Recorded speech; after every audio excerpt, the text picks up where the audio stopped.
Friday. Gotta get down on Friday. Everybody's working for the weekend. It's two different songs I did there. It's Rebecca Black, followed by Loverboy. Yeah, I think Loverboy, right? you are boy. It is Loverboy. By putting them with her. I mean, don't do that. It's Rebecca Black, man. She was an icon. She's up there with like Cher and Celine. Yeah. We just know her as Becca. She's not only down to one name, half of it. It's just Bex. Well, this is one of those times where I'd say, well, because I'm older, I don't listen to new music, but I do happen to know who you're talking about. Friday, Get Down on Friday. Yes. Was it a YouTube sensation? It was a YouTube sensation. One of the worst songs ever put onto tape. Yet here we are. It's been how many years?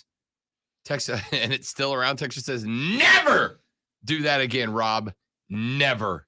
Don't tell me what to do with my life. Hey. Don't tell me what to do. The Loverboy people will come after you. Everybody's working for the weekend.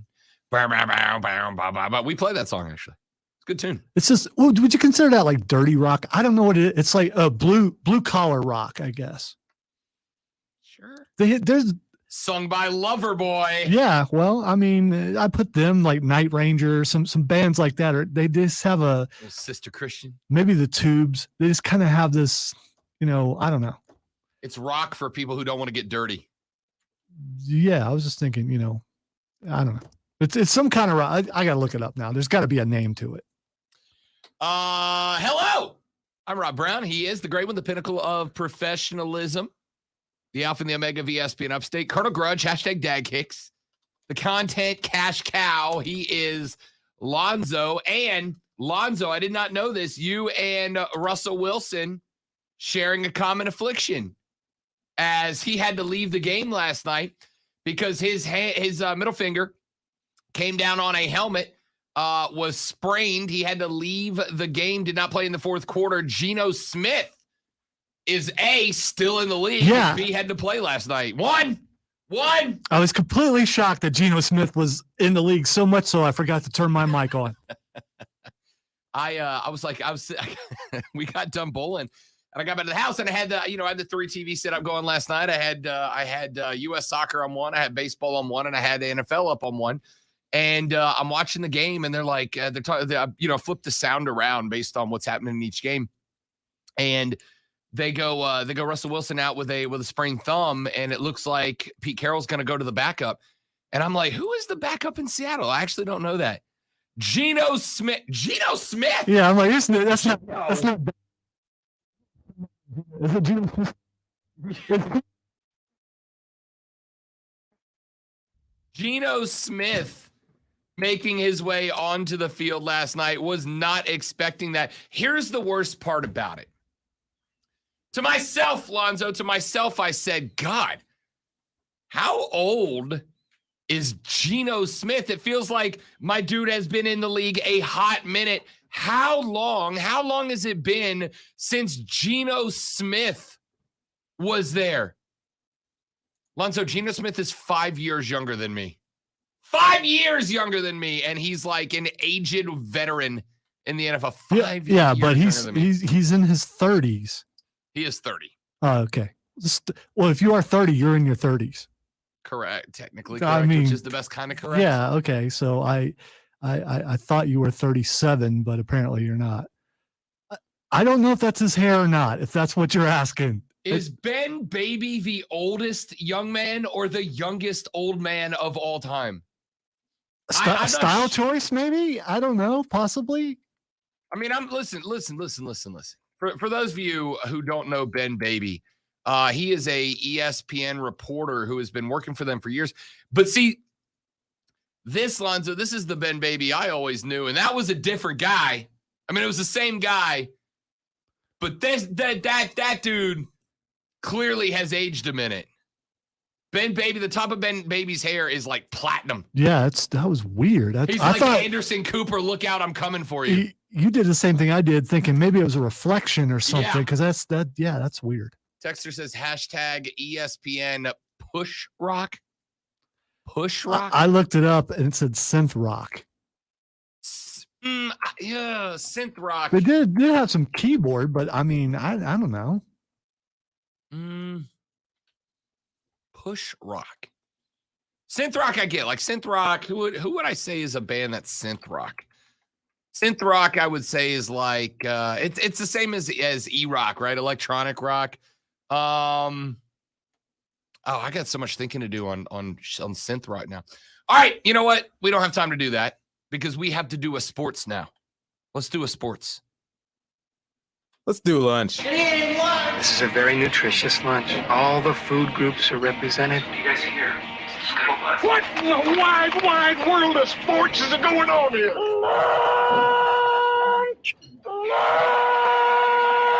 You good? Apparently, I'm nails, Duran Duran. Oh, yeah, wait.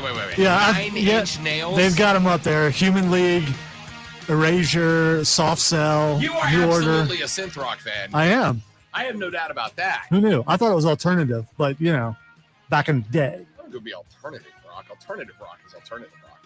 Alternative has changed over the years. The spike's getting all weird up here. I had to do the hair because when I leave here, I'm going downtown. Are you? I am. Are you? Are you really? Maybe. It's a lot of rain, man. That's Because all. if it ever stops raining, this weekend is the Bank of America Fall for Greenville presented by Pepsi. It's back starting today through the end of the weekend. Discover a world of, I love this copy. Thank you, Roy. I love this copy. Discover a world of tempting tastes, sights, and sound as mouth-watering aromas carry you along downtown Greenville's Main Street. Somebody started early today. God, I'm struggling. Visit fallforgreenville.net for more information. Discover a world of Discover a world of tempting taste, sights, and sounds as mouth-watering aromas carry you along downtown Greenville's Main Street. Beginning at noon of Friday, October 8th. Great family entertainment. Over 70 live bands and sing. Okay, never mind. I'm in. So by the way, Rob is kind of making fun of the copy, but like I'm not going to be there all weekend. Yeah, but Fall for Greenville is a fun time. They're right though. You can walk a few feet and smell a different kind of food that makes you want to go get some of it. And there are bands around every corner. It seems like it's a lot of fun. I'm 100% down for 70 plus live bands, and I'm a fat, so not all at once. Yeah, no, Okay. Well, there might have been someone that was out there 70 at once. That's just It's not 70 downtown live bands over the course it's of the weekend. Week. Welcome to Downtown Greenville rocks. Please don't do that. We've had enough technical problems around here today. Someone's going to think that something went horribly wrong again. I'll be down there tonight. The reason I brought that up is because I'll be down there tonight because I have been entered, Lonzo. I have been entered into one more trophy the Rob Brown Show is ready to bring to the house. A s'mores cooking competition. So you're not judging it. You're I'm it. doing it. I'm in it. And it is between media representatives of all the different media companies from around Greenville. So there's additional pressure on this. Oh, we got this. I mean, are you competing with anybody else in the building? I don't think so. Well, we got it then. I don't think so. I think it's just me representing all of Odyssey. No pressure. There's some other places in the building that are much better at smoking things that, so they might be better at that than you. I don't know. See, what I need to do is make them a judge and then just be like, munchies. Yeah, there you go. You know what I mean? Not naming anybody specific. Anyway, Stone Man's Bad Bowler Club last night was a blast. Why, yes, it was. Wait a minute. That's not just a clever name. We were up at spare time. Alonzo, what's the record last night? Do you remember? I forgot. Oh, we keep score? I mean, I beat Diesel is all I know. So did I. I mean, Actually, Diesel went 1-3 37 in his last game. Did he really? Yeah. Okay, so he got me in the Yeah. last game. But since we weren't going head to head, by the way, a lot of fun. We're getting better each week, and there's still room for you to come and play. We still got a month left. That's 4 more Thursday nights. People were there last night. You know what they got? You know what they got? Rob Free knows what they got. They got t-shirts. T-shirts and gift cards and things like that. Actually, you know? let me one up that. Uh-oh. You may not have caught this. Do you know what some of the folks who showed up last night got? Some of them got just given to them 2 or 4 tickets to go up to Charlotte to the NASCAR race at the Roval on Sunday. Wow. Stone Man was just like, hey, here you go. The dude next to me was like, what's this? He goes, 2 tickets to the Charlotte race at the Roval this weekend. Head on up. So if you were thinking about coming out and you're like, yeah, this is too late. We give No, away free. Like, it's not. Stone Man doesn't just give away like a t-shirt, dude. Give away free NASCAR tickets. Like, Well, like a stack of them. He did just give away T-shirts, but he gives He away gave stuff like that t-shirts too. But then he gives out NASCAR. Random games. First person to get 2 strikes wins a $20 gift card to Spare Time Entertainment. Who won that one, by the way, Lonzo? Do you remember? Well, since he did it after I had just bowled 2 strikes, that would be you. Thank you very much. But I bowled 2 strikes before you did. What was the record between me and you last night? Do you remember? It doesn't. You know what? I needed Do you to. remember? I meant to, and I'm going to do this probably during the break. It's hard to So, remember, I'm gonna- but one I'm moment gonna go pin total because I'm curious. Pin total. I'm curious about you know pin how total. they keep it in bowling by pin I'm total. curious about pin total because it's margin of victory. The last one, by the way, shout out to some of our listeners who are willing to put some money behind me, even though I didn't come through. And here's the reason why: I'm fighting through pain, but then I was told about the bet, and then I started coming back. But the margin was insurmountable. It was impossible in the game of bowling for me to come back, even if I would have. I love the insinuation that the first half of the game you weren't trying, but then you found out there was a $1 bet. What was I doing? What was it doing? I was sitting there holding my alien hand, and then I fought through the pain to try to come back just for Michael. You And did not. I fell short. You did not. I did. I fell short. But So- the effort was definitely there So Rob Brown throws high score on all lanes for the night again. by 1 pin. But still, I'm sorry. you beat me by. My score of the night on all lanes was me. Sign up, classicrock1011.com. Come out and try to beat me. If you can come out and beat me, you'll be the first person to do it this year. He means in 3 games because I'd smoked him in the first game. But anyway, You beat me by like 7 pins. it was in the more. first It was game. more than 7. It wasn't. It's like 9 or something. I have pictures. I'll just have to look Technically at it. correct is the best kind of correct. Yeah, or something. Item number 1 of the lunch breakdown. MLB playoffs are underway. The Astros go up a game-0 on the White Sox last night by a 6-1 score. The Astros 34 at-bats and 10 hits out of it.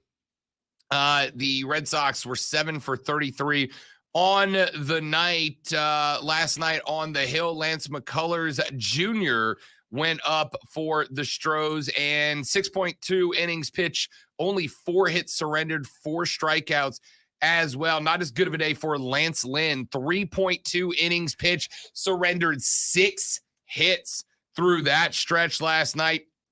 A home run for Alvarez last night would be the start, and then it was all downhill from there for the White Sox. The Rays last night, no shock, putting away the Boston Red Sox down at the Juice Box. I got a text last night. I'm driving home from bowling, and the lady friend who, like, she basically watches Red Sox games, right? Like, she's a Red Sox fan, and that's all she really watches. And so she texted me last night because she hasn't really ever watched like a ton of baseball, and she's never really watched a Tampa game. She texted me last night and she goes, wait. They judge home runs based on where rings are hit. Seems suspect. And I said, where the rings are hit, what does she mean? She's talking about the ceiling rings at the Juice Box, right? Because at the Juice Box, there are multiple rings, catwalks, up on the top of the box. There's the C ring and the D ring, and then there's a bunch of lights that are suspended around. And what they have decided is that any angled support rods that connect the C ring to the mast and support the D ring, you hit those, it is a home run. But if you hit the B ring or out, then the ball's considered in fair territory. It's weird. Like if you hit certain parts of the ceiling, That it's a home sounds run. a lot like miniature golf. It kind of is. You hit certain parts of the ceiling, it's a home run. You hit other certain parts of the ceiling, it's considered a fair ball, and that ball is still in play. Batted ball that strikes either of the lower two catwalks, the C ring and the D ring, including any lights or suspended objects attached to either of those catwalks, as well as any angled support rods that connect the C ring to the mast that support the D ring in fair territory, that's a home run. A batted ball that strikes either of the upper catwalks, known as the A ring and the B ring, including the mast that support each of those catwalks, as well as any angled support rods that connect the B ring to the mast that support the C ring in fair territory, in play. If caught by fielder, batter is out and runners advance at their own risk. This presentation, Lonzo, presented by IKEA. IKEA, your home for Tampa Bay Rays baseball. Unreal. Anyway, she had no idea what was going on. It was hilarious. Doesn't matter. Randy Arozarena, Senor Octubre. Not just a dinger last night in that game, not just a 2-for-3 night at the dish last night with 2 walks on top of that as well, but also stole home up 4. Tampa's up 4 on the Red Sox. Arozarena realizes that I think it was Taylor that was on the dish at the moment. I'm pretty sure that it was Josh Taylor. Josh Taylor does this thing. God, this is one thing as a pitcher that used to drive me nuts. Josh Taylor is a All right, we have breaking news. According to our very own Cole Bryson, Burns at Riverside has been moved to 7 p.m. tomorrow. rain, go away. Took away my high school football day. Lonzo's not thrilled about this this announcement. Yeah, from a Production staff standpoint. Yeah. Yes, it's a problem. All right, Burns High School football not going to be aired tonight on ESPN. Looks like I'm going solo tomorrow night. Woo. Yep, unfortunately, not going to be aired tonight on ESPN. Look out your window, and that's why. And it's supposed to be like this all day. Yeah, I'm gonna refrain from Lonzo almost said a bad word. From the old man talk about rain and football. But I get. We've had these discussions before. It's about the gate. I get it. I get it. You want the money coming in, but I'm 53 years old. I remember. Big Ten is coming out. That's what it is. Third on. Oh, and by the way, so Tampa Bay, we'll come back to that. Tampa Bay wins 5-0. 4 games set today as we get into the heart of baseball. Your MLB playoffs continue today. First game up on the docket will be at 2. God, why are they? Poor White Sox and Astros. Nobody cares about your series because nobody cares about the White Sox and everybody hates the Astros. First pitch for White Sox Astros. Lonzo, we're still going to be on the air. It's at 2:07 this afternoon is first pitch for White Sox Astros. Then at 4:37, game number 1 in the NLDS. Charlie Morton on the hill for the Braves. Corbin Burns on for the Brewers. As Atlanta travels up to Milwaukee, the Bravos 88-73 on the season. They were 46-35 away from the ATL. The Brew Crew 95-67, 45-36 at home. Brewers are the hosts. The over-under 7 and Milwaukee a -145 on the money line. After that 4:37 game concludes at 7:02, we go game 2 between the Red Sox and the Rays back down at the Juice Box Tropicana Field in St. Pete, where Beantown takes on Tampa Bay, and then we wrap it all up tonight. Golly, Eastern time. Our final first pitch of the night, Lonzo. Dodgers at Giants at 9:37 p.m. in the nighttime, after dark, bedtime-ish. 9:37 p.m. first pitch. All right, I'm just more taken aback by the golly that you just did. Problem is, I'm committing to a 3-hour game here. I'm committing to a game I know is ending. And if it goes extra innings, which, by the way, you want to know what the record of these 2 baseball teams was, Lonzo? The Dodgers were 106-56. The Giants were 107-55. The 2 best teams in baseball in a divisional round game. out on the left coast. This game, the money line on this game is Dodgers minus 115, which means they're like a half run advantage. This game could very well go extra innings. You're looking at a game, though, that could realistically end after 1 o'clock in the morning. Now, I am absolutely a night owl. I'm absolutely nocturnal. But I don't want to be committed to anything at 12:35. I want to be up at 12:35 because I make bad decisions and am unhealthy, Lonzo. That's all. Not committed to baseball that late at night. Come on. Let's take a break. No, what were you going to say? No, you got to say it now. You've reached to the mic 3 times and I keep cutting you off. Yeah, well, I'm also dealing with You have the emergencies. impact of the announcement Yeah, that we just made. course. So yeah. Of course. Yeah, that's all. So Okay, quick break. When I come back, you are saying to yourself, Rob, that was only 2 items. You are correct. Because when we come back, y'all, item number 3. Oh my gosh. We found a striker. We found a striker. We got a striker. What do I mean? I'm glad you asked, everybody who's not a soccer fan. I'm going to try harder.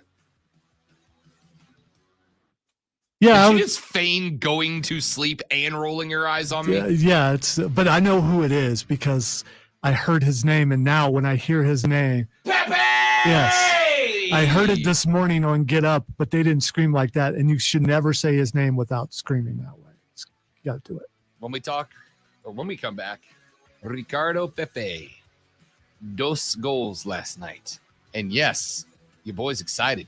That's next on the Rob Brown Show on ESPN Upstate. The RB stream.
of the farm and inspired civilians. All right. That's TravisManion.org. Keegan, I got news for you, buddy. You and me and everybody else could have started soccer from the moment we exited the womb and would not have been as good as Ricardo Pepi. That's just how it works. And it's not a shot because you're in better shape than I am. How about France, though? For real, for real, for real. Or did you put emojis and they don't translate through? I'm not sure, Tracy.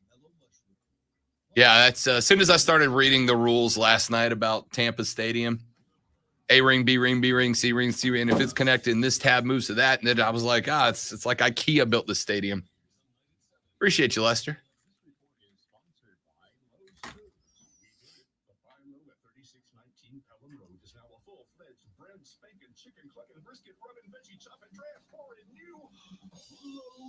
Foods. The grand opening of your local Lowe's Foods is here. Get excited.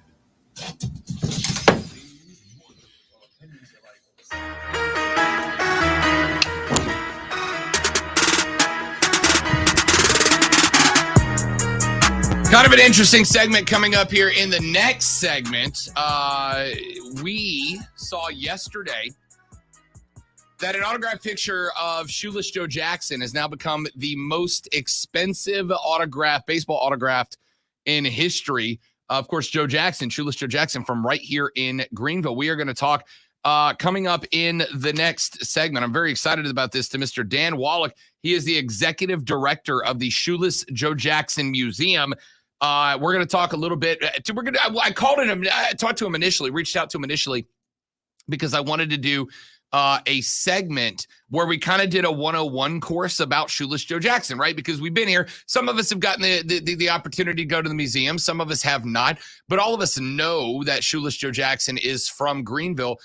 So I thought, wouldn't it be kind of cool? I thought it would be kind of cool to have a moment where we just kind of do a 101 introduction to Shoeless Joe Jackson from those that have studied him, that have read about him, that have learned about him, et cetera, et cetera. So we'll talk to Dan Wallach of the Shoeless Joe Jackson Museum in a minute. But when I talked to Dan on the phone just a minute ago, he actually told me something really, really, really interesting about that autograph that just sold. So we're going to have that coming up next. But before we do, I wanted to do this real quick. I'm going to play back-to-back clips, clip 3 and 3A. We'll start with clip number 3. First half of the United States men's national soccer team taking on Jamaica last night. The Americans were, I thought, honestly, robbed because there were 2 moments in that game, both which should have been red cards on Jamaica, should have had 2 red cards against Jamaica, 2 penalty shots early. Neither one of them came through. So what happened? Ricardo Pepi, the 18-year-old dual national who could have played for us or Mexico and decided to put on the red, white, and blue, put on his cape and made this happen. Musa. Des, US have numbers here. And Ricardo Pepi. The prodigy strikes again. Mature beyond his years. Played 2, scored 2. A flying start to what may prove to be a glittering international career.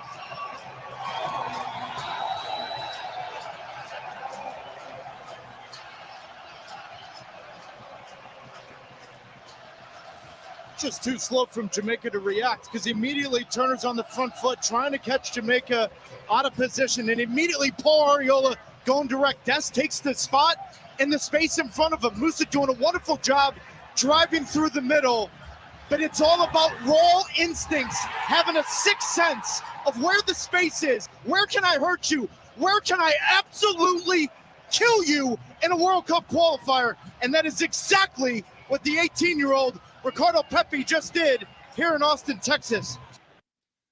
Oh. Ricardo Pepi wasn't done, though, ladies and gentlemen. Ricardo Pepi had a second one in him, ready to go. Junior Fleming's out on the right-hand side, still the same shape. And here's Aronson breaking lines for the US. Pepi!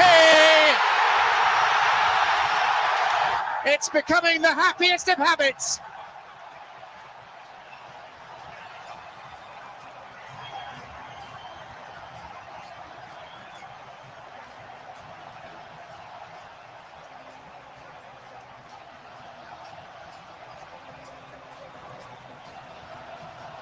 A new hero to acclaim.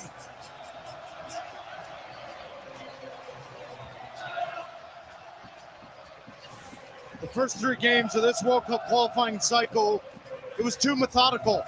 And yet the message over the last 72 hours, let's play between and behind the opposition. We've got to be direct. We've got to be urgent. That's why you've seen Paul Arriola in the lineup. That's why you've got Brendan Aronson from the start. And that is why everybody is salivating over Ricardo Pepi and his future. 18 years old.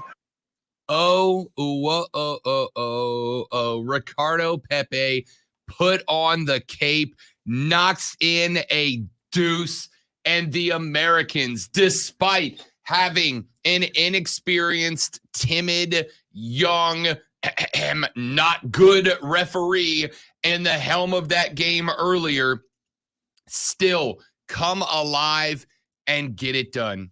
And get it done.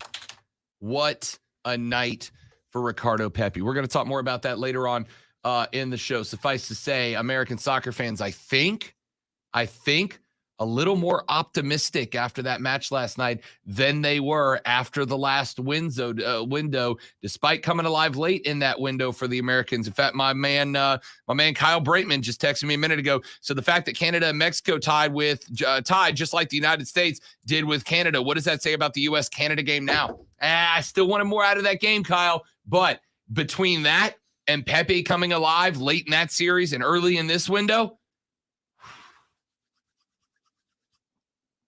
curling my mustache here, twisting the mustache like Wario.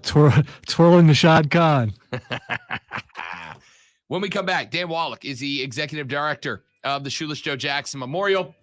We are going to do 2 things. Number 1, do a little 101 about who exactly Shoeless Joe Jackson was. And number 2, we're going to talk a little bit about the autograph that sold last night, set the record for most expensive autograph of all time in baseball. That's next on the Rob Brown Show on ESPN Upstate.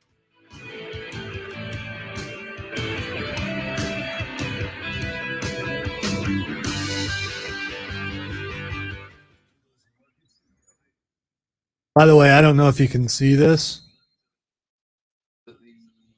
It's the middle one. See how much the middle one's sticking out? You can't look at the knuckle part. I mean, it definitely looks swollen, but not like. Oh, well, close up, I can Yeah. see the difference. Obviously, I can feel it.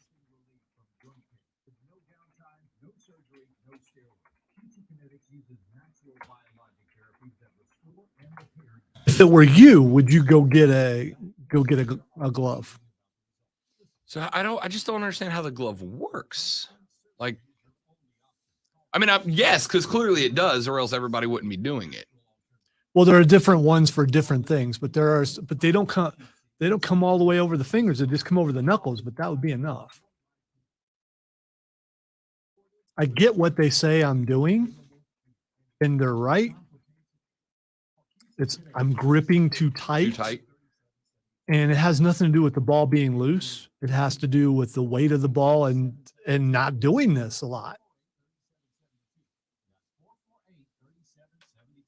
If you are 18 years or older, you marijuana regularly and are interested in cutting down, you may qualify for a research study at Behavioral Health Services of Pickens County. The study is testing an investigational medication to help cut down the use of marijuana. Evaluation and procedures are free of charge. Compensation up to $1,210 is provided. Strictly confidential if you are interested. Call 864-898-2992 or find us on Facebook.com/BHS Research DEPT. Sponsored by MUSC. Wow, Greenwood at Eastside postponed. Walhalla at Easley.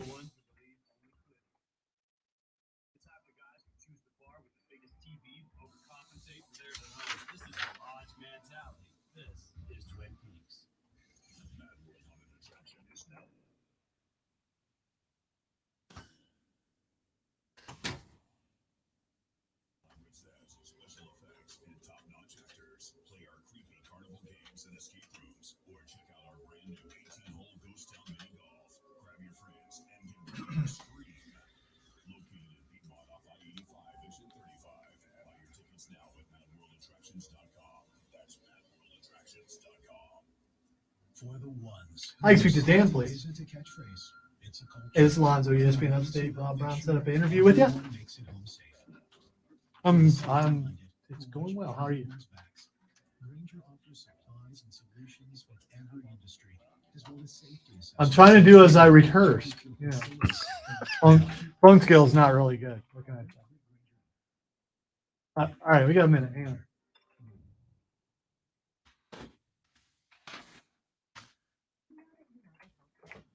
Busted. He may be watching. If not, he said that sounded very well rehearsed.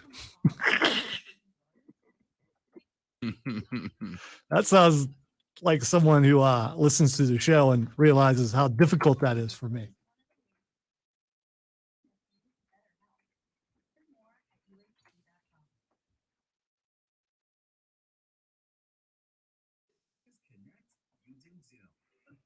Also, the deal that I try to make my telephone voice sound different than my regular voice because there are people who don't realize I'm the same person, and they say so many things about me to me, which is hilarious.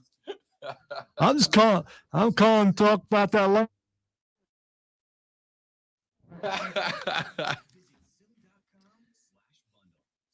That's a soccer game where I asked the guy who came up to tell me how much he likes my show. I asked him what he thought of Mark Ryan while Mark Ryan was standing here, but I didn't tell him that it was Mark. And he goes, I was like, oh.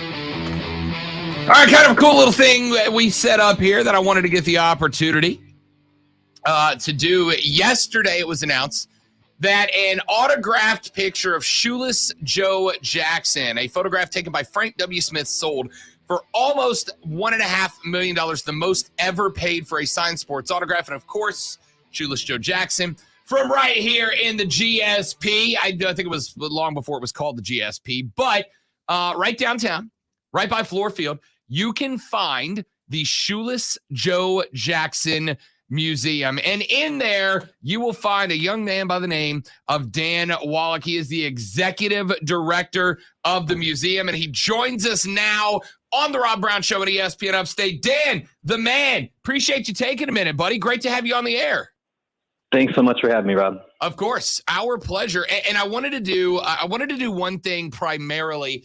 And then I want to get into something that you actually told me on the phone a few minutes ago that I found very interesting. But let's start with, let me ask you the most basic of questions. When people come to the museum to learn about Shoeless Joe Jackson, a man who got the start of his baseball career playing mill team baseball here, etc., when they come to get their first experience learning about Shoeless Joe Jackson and who he was as a person and the baseball player, what are they going to find, A? And what is most interesting to you about Joe Jackson in your line of work in providing information about him? Well, the thing that's most interesting to me is the fact that, here we are 110 years after he made his major league debut, and people still care about who he was. People from all over the country every single day visit the museum wanting to learn his story. And that's really what our goal is at the museum, is to tell the true story about who Joe Jackson was and what his life and career were like. Because while we're grateful for movies like 8 Men Out, which came out in 1988, based off a book written in 1963, or movies like Field of Dreams, which came out in 1989, we're grateful for those movies and books and things like that because they expose the public to Joe and his story. Neither of those movies or any of the books are true. People take 8 Men Out as a documentary, and it's not. Frankly, we've debunked almost that entire story in the past 20 years with the research that's been done into the Black Sox scandal and the trial itself. So that's our goal at the museum, is to get people through the doors who are interested and have some sort of knowledge about Joe, but then once they actually walk through the doors, to teach them what really happened. And The story is a lot more surprising than people think, and even the true story is incredibly interesting. So there's no reason for us to embellish or exaggerate anything because the true story is incredible. So Dan, I'm a guy who goes down Wikipedia rabbit holes like a lot, right? Like I go on to learn about one thing, and then 3 hours later, now I know about, the rate of a pulsar pulse or something like that. I can't help it. So yesterday, I after this autograph sold, and I thought, we should really talk about this autograph and about Joe Jackson. And I started reading through his Wikipedia page. It's a really interesting story. One thing I did not know was that Joe was illiterate. Joe Jackson did not know how to read or write. But then you go back to his backstory and find out why. And it's a really compelling story that makes his story of where he came from to where he would go to become, by the way, still the fourth best batting percentage in MLB history. It's really interesting. How many people, when you share the backstory of Shoeless Joe Jackson and where he came from to where he made it, are really compelled by it? Everyone, and that's one of the first rooms that you walk into in our museum is dedicated entirely to the textile leagues and the mill leagues that you talked about. And so the reason why Joe was illiterate is because at the age of 6, he started working in the cotton mills here in Greenville. He started working at Pelzer Mill when he was 6 years old, never went to school a day in his life, never had the chance to read or write. So when we tell people that story, you would be shocked how many people say, oh, you know what? My grandfather didn't know how to read or write either. That it's not an uncommon story at all, especially in this area. So I think that gives people a chance to connect with Joe's stories that, yeah, I have a family member who was illiterate too. And just because he never had the opportunity to go to school didn't mean he wasn't a successful person. They made do, and Joe was one of those people who did it. He married a woman named Katie Wynn who was literate, and she's the one who ran all the businesses that they had throughout life. She ran the books at all the businesses. So that's one of the things we also try to do at the museum here is to tell not just Joe's story about his baseball career. We try to be much more than just a baseball museum, because we understand that half the people who walk through our doors aren't necessarily going to be into OPS plus and WRC plus. Not everybody cares about the statistics. They want to know about the home life. They want to know about Katie. They want to know about who he was as a person. So those are all things that we try and talk about here at the museum too. The fact that he got his career started here locally in the textile leagues, same thing. If you are from Greenville, whether you know it or not, somebody, either a very close family friend or possibly an actual relative of yours who played in those textile leagues.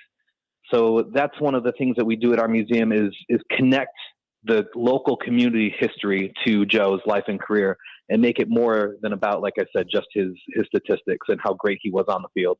Dan Wallach's the executive director of the Shoeless Joe Jackson Museum downtown, right next to Fluor Field. If you have not gotten a chance to check it out, absolutely do so. One thing I went into this Wikipedia page really interested about as I was kind of, like I said, just doing my research while watching the game last night, the Boston-Tampa game, Dan, was where did that nickname come from? And from what I've read, and you may be able to confirm this, from what I've read, the nickname Shoeless actually came from his time here in Greenville.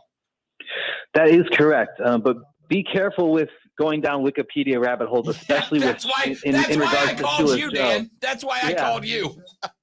So many of the stories that are on Wikipedia are actually not accurate, but that aspect of his nickname story is accurate. You asked when we first started the call, what are the things that people come into the museum looking to learn? That is always one of the questions they have. How did he get this nickname? And the answer, we've boiled it down. We know the exact date and the exact game that this happened. It was June 6th, 1908. He's playing for the Greenville Spinners here in Greenville, a minor league team. They didn't have an affiliation back then.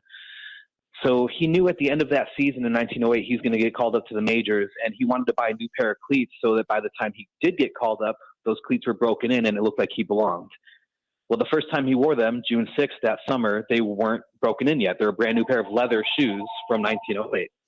So by the fifth inning of that game, he's got blisters on his feet, and his feet are killing him. So he goes to his manager, Tommy Stouch, and he says, "Coach, my feet are killing me. I need to sit the rest of the game." And the coach goes, "You're my best player. You're not sitting the rest of this game. Get out there, figure it out."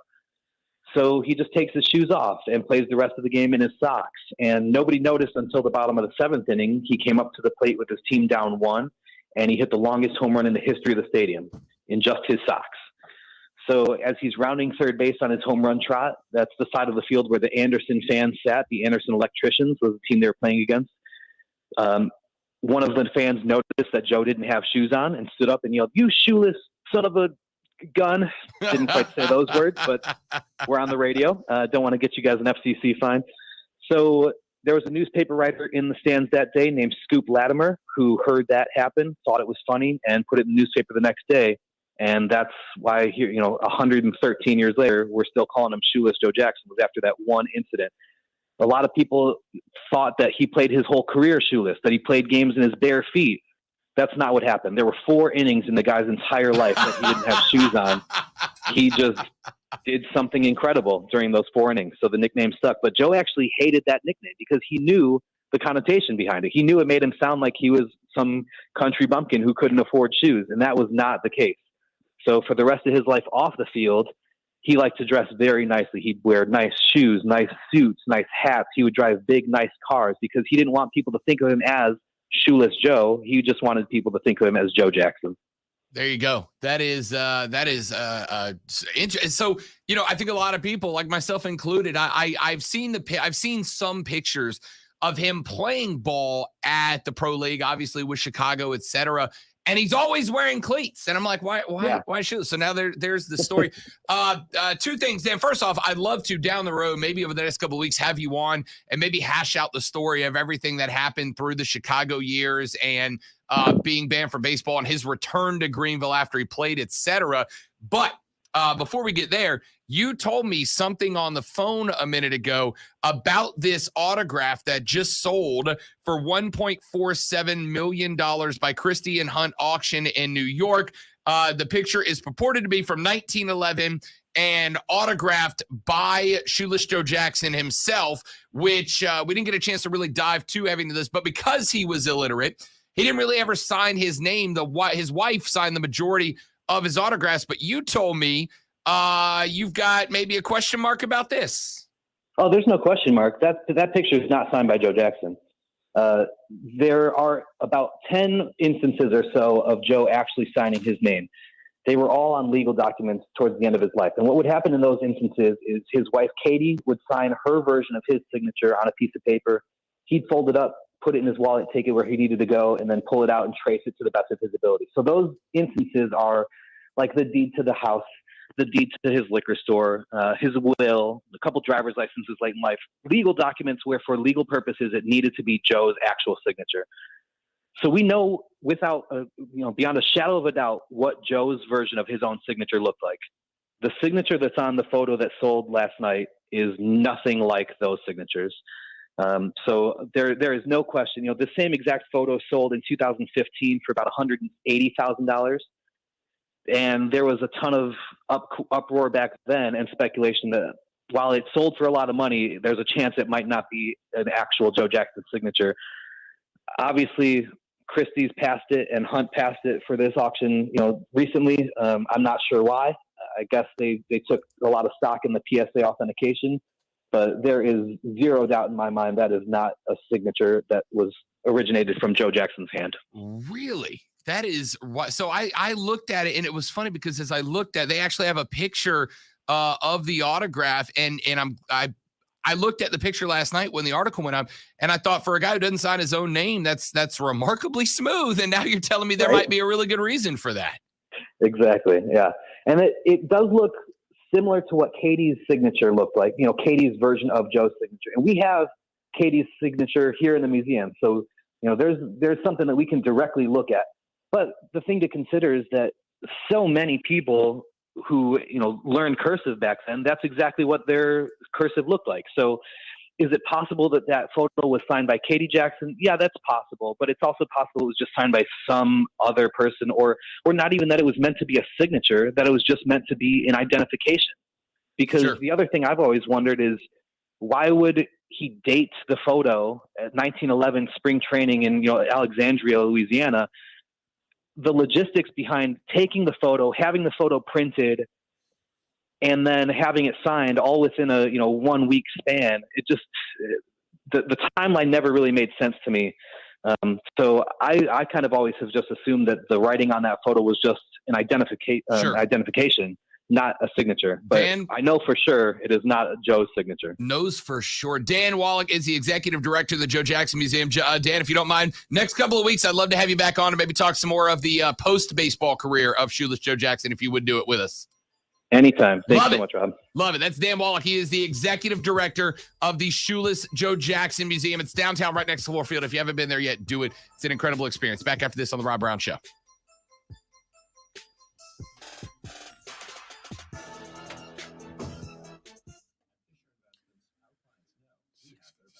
You can roll them if you want to roll them up if we're allowed to.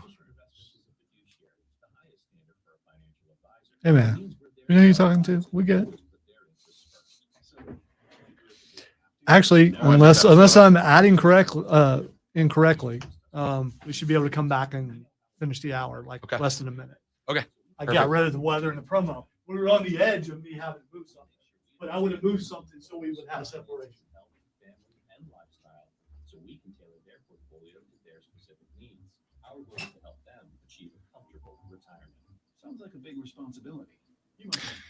Interesting enough, Keegan, there was a young lady. I don't remember how the story worked out, but there's a young lady from Africa who was notorious for running marathons without shoes. She would tape her feet up because when she started running, she ran without shoes for years because she just didn't have shoes. And then she started wrapping her feet up or with tape.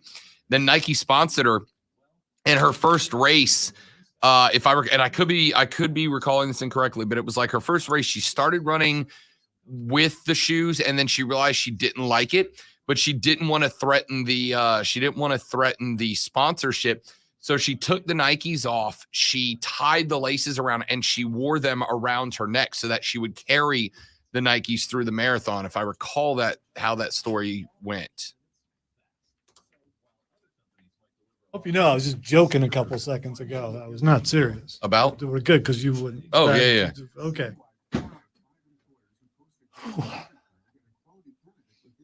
And yes, I marked that. Are you making it into a promo? Because I will make it into a promo. Yeah. Go ahead. Okay. You are infinitely better at those than I am. Yeah, I'm all right.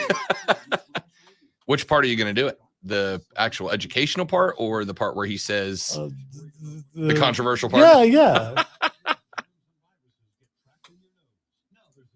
Well, everything else was very interesting. That last part was,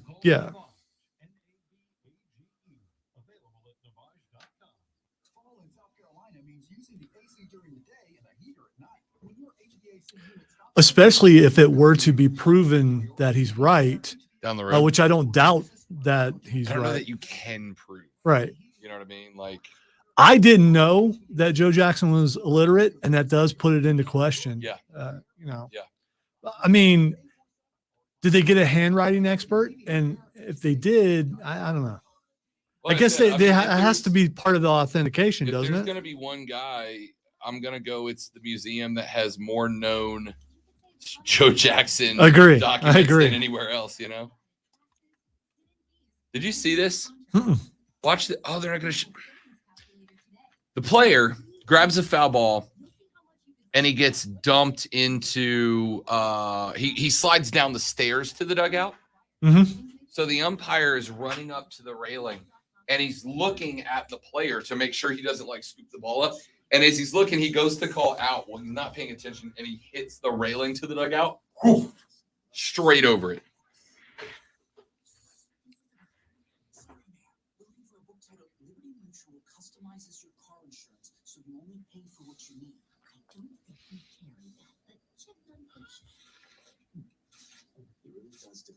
Oh, goalie, no.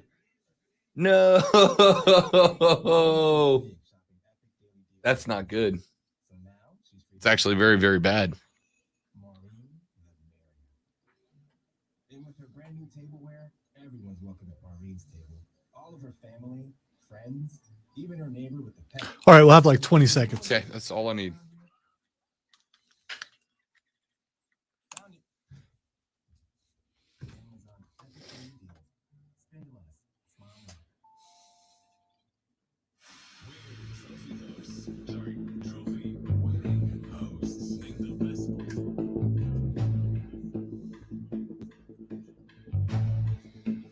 Thanks again to Mr. Dan Wallach of the Shoeless Joe Jackson Museum. Fantastic interview. Really entertaining stuff there. Really good stuff. We'll do more of that with him later on. I got 2 hours left when we come back, including Kevin Marshall of FCS Nation to talk a little FCS ball, all up on the Rob Brown Show on ESPN Upstate.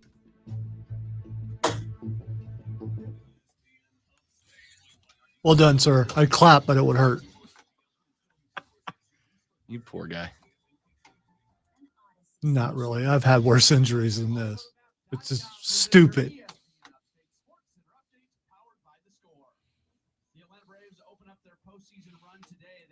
Is Kevin Marshall now or is he later? 120. Okay. Second segment. Morton.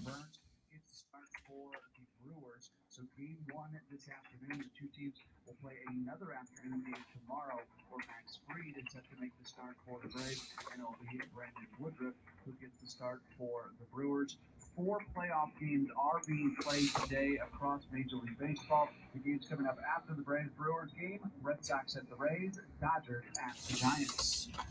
Download the Score app today, lightning fast sports alerts, so you never miss a thing. It's why the Score app is one of North America's most popular sports apps. So, fall for Greenville can continue as far as we know, but football, no. We got to. I'm surprised they haven't canceled fall for Greenville, but it's probably because of all the, obviously a lot of work goes into it.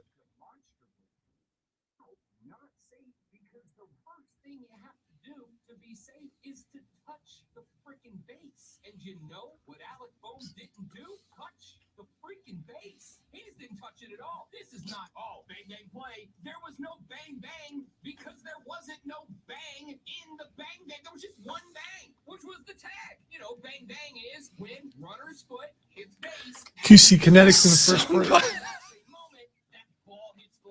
Somebody on my Twitter just referred to calamari as Squidward onion rings, and I don't know why. Yeah, that That's makes as funny as no. it is, That absolutely but it makes sense. is.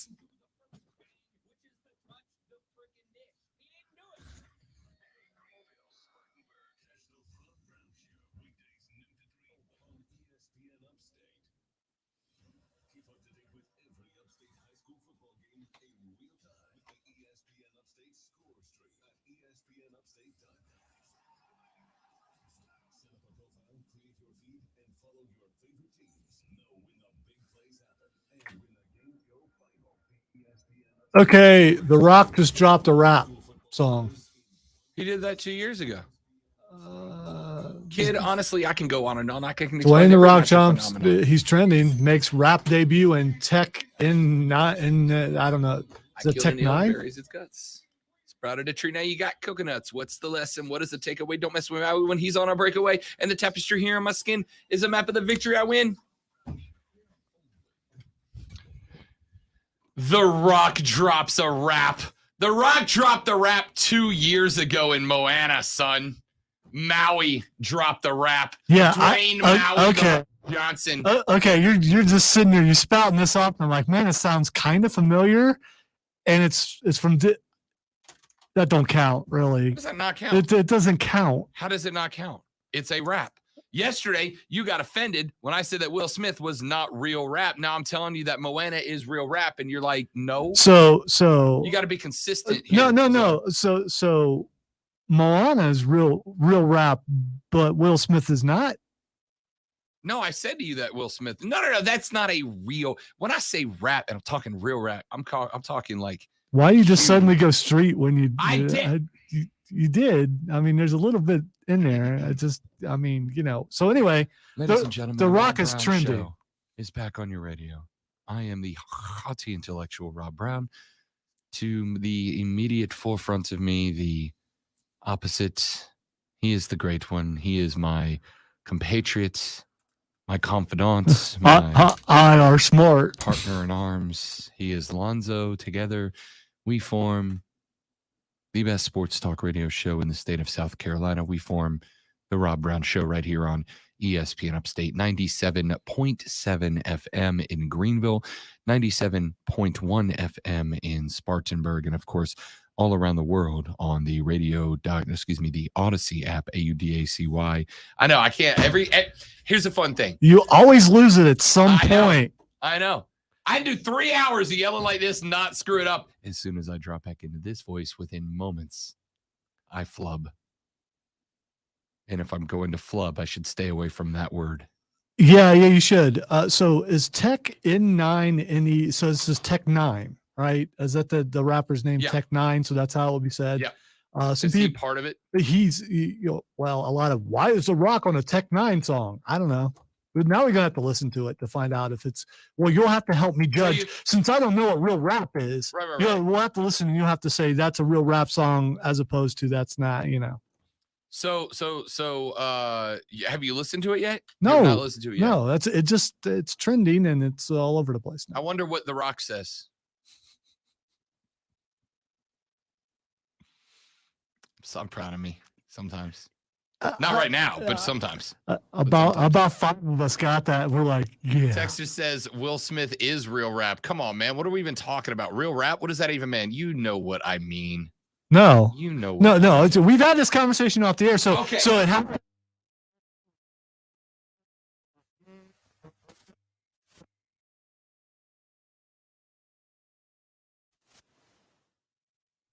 It has to have some sense of realness and some sense of struggle to it. So Will Smith is fake. And As okay. Will Smith. I'm not saying Will Smith didn't struggle. In his Listen, upbringing. man, he was West But Philadelphia. Born and raised. Chilling out, Max, and relaxing, all cool, and shooting some b-ball outside of school when a couple of kids were up to no good. Conflict. Started making Right trouble there. in his neighborhood. Conflict. Fake TV show. He got in one little fight, and his mom got scared and said, Based on a true story. It's based on a true story. It is. Not his. Yeah. Well, it doesn't matter. Point is, there's no struggle. There's So no so struggle. all rap about situations that other people are in. Rock loves Tech 9, the pride of Kansas City. The pride of Kansas City is Tech 9. I'll be real. I don't know enough about. I don't know about enough about Tech 9's music So to judge. you don't know Tech 9. You I don't know know it's a rap. gun. I know it's a gun. You don't know rap, y'all. I don't know. I will not. Again, I have always said I'm in no position to judge rap or rappers. I grew up on the third hole of a golf course. I have no position to judge those.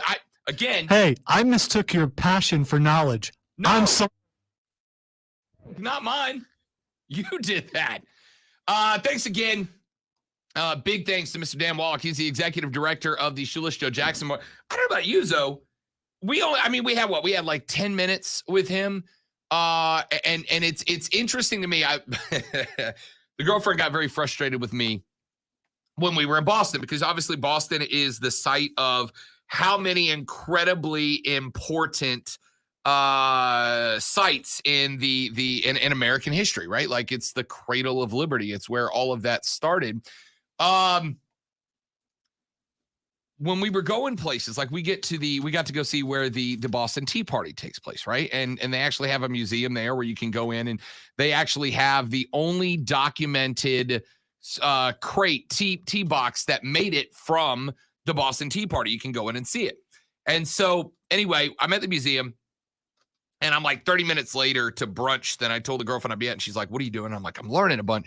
And she goes, "Before we even got there, you were giving me fact after fact after fact about the Boston Tea Party. Why did you need to stay in the museum the whole time?" And because my thing is, as much as you think you know about a thing, there was always more to learn, right? Like as much as you think. I have read a bunch about Shoeless Joe Jackson since I got here to Greenville, considering he is one of the monumental figures that came out of this area. But there's always more to learn. And when you get a resource like we are lucky to have in Dan, who was kind enough to come on the show and is going to do so again in the next couple of weeks to talk a little bit more about Shoeless Joe, when you have one of those resources available who can go, like Lonzo, we talked about the fact I knew Shoeless Joe Jackson was illiterate, right?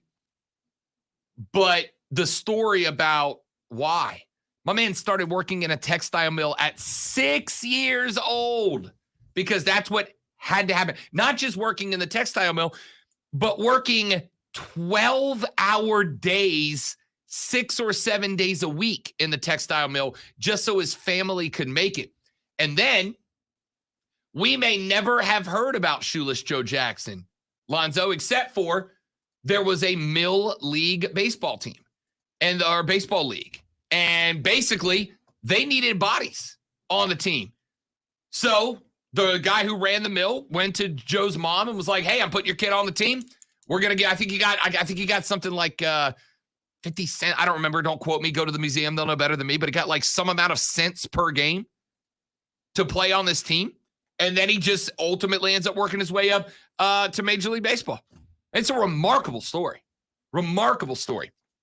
And I very much appreciate Dan Wallach coming on the show and chatting with us about it. We're going to talk more about Shoeless Joe Jackson moving forward because I don't know about you, Zoe. I was fast, even knowing what I know about Shoeless Joe, which is not a ton, but knowing what I know about Shoeless Joe, to have Dan Wallach come on and talk with us about that was nothing short of incredible, man. Nothing short of incredible. So thanks to Dan. Anyway. Thank you very much. Adam says historical interpretation is regarded to as tentative and probable and is subject to change based on new mindset, new evidence, and new theories. That is actually correct. Historical interpretation was similar to science. You can always learn more. And anytime that you learn more, your mindset, your viewpoint, and your beliefs should change, should adapt because of that information. That's how you get better. Anyway. Wow, that was like an intellectual conversation between two. That's what we do. Two haughty haughty people, yes. You know. Wes is on the line to talk a little bit about Shoeless Joe Jackson. Wes, welcome back in. Good to have you, big dog. Hey. Hey. You'll find this interesting. My granddad, he worked for Packlet Mills, and he started working for them when he was like 7 years old. He had to take care of his brothers and sisters and raise them. He taught himself how to write and taught himself how to read. And he worked it was the Milliken Company. And he worked for Packlet Mills for like 60 years. Wow. And he was in the Textile League too, because I can remember him telling us stories about that. Really? What do you know about what time he was playing? Like around what years he played there? It would have been around in the early 1900s. Okay. Interesting. He's dead now. He's been gone for 26 years, and he died when he was 93. Oh wow. That is it. These mill leagues, I'm really intrigued by them, Wes, because they produced multiple MLB players from kids that may not have otherwise had the chance to play ball if it wasn't for the mill leagues, but B, they also kind of seem to be a way of life for a lot of guys who worked in these mills, and obviously this area with 3 of those mills that I've been able to read about, 3 maybe more. Seems to me like it was kind of a way of life in South Carolina for a while. I think it was. He was brought up, like I said, he started working in the mill, and then he became a mechanic in the mill and worked on all the machines and all. Interesting. Wes, appreciate the phone call, man. Thanks for checking in. I appreciate that. So I love the stories, man. Love this. I told you guys I'm a history guy, but that's incredible. That's incredible. Like I said, I don't know, man. Like to get the opportunity to take the tour of that museum and because look, I don't know about you, Zoe. Like I'm not from, well, I do know this about you. It's not where I started the sentence, but it's where I'm going. I'm not from here originally, right? I mean, hell, I've not even lived here 2 years yet. But I am very happy, very proud to tell people that I live in Greenville, South Carolina, and in this area. I love the upstate. I genuinely love the upstate. That is why if there's a sporting event in this area, you'll see me at it for the most part, right? If there's I'm there as often as I can. I'm out. I'm doing stuff. I'm in the community because I like being from here. I love being from here. It's been great, not from here, but living here for 2 years. But I think this is true of any place that you live in America. You are not just proud of your area, but you're proud of what your area produces, right? Like there's some level of when someone Kevin Garnett, someone, Shoeless Joe Jackson, comes from your area and reaches levels of success, you kind of feel like your community was part of that, right? Was part of that. That your community provided the resources, the foundation, the what was needed for that person to reach success. It's always, and it's an interesting phenomenon to me because it's not always true, but you're proud to have a guy like Shoeless Joe Jackson, who was, what did we say it was? I think the second best single season batting average of all time to this date. You're proud to have a guy like that come from your community. And then to have a guy like Dan Wallach downtown who researches and reads and learns and compiles and puts together this history of him I just think it's kind of cool. I think it's kind of cool. Jimmy, let me get Jimmy in here real quick to talk a little Mill League baseball. Dude, I told you, I'm a history nerd, Jimmy. So when I can learn stuff about stuff like this, I'm fascinated. What you got for me, big guy? Well, mainly you brought up the cotton mills in the South. And that was the biggest source of finances back for a long time. This area was the textile capital of the world. They used to have the big textile shows. I even worked the event when I worked for Coca-Cola as a special events coordinator back in the early 2000s. And now, there's no mills existing, but that was the main source of money for people back then. And my grandparents worked in the mills. It was a dirty job. I never wanted to work in the mills, but, we have to appreciate what our ancestors did for us. Yeah, no, totally agree. I hate to get emotional. You're fine, man. But, but even during World War II, my grandmother was considered a government employee.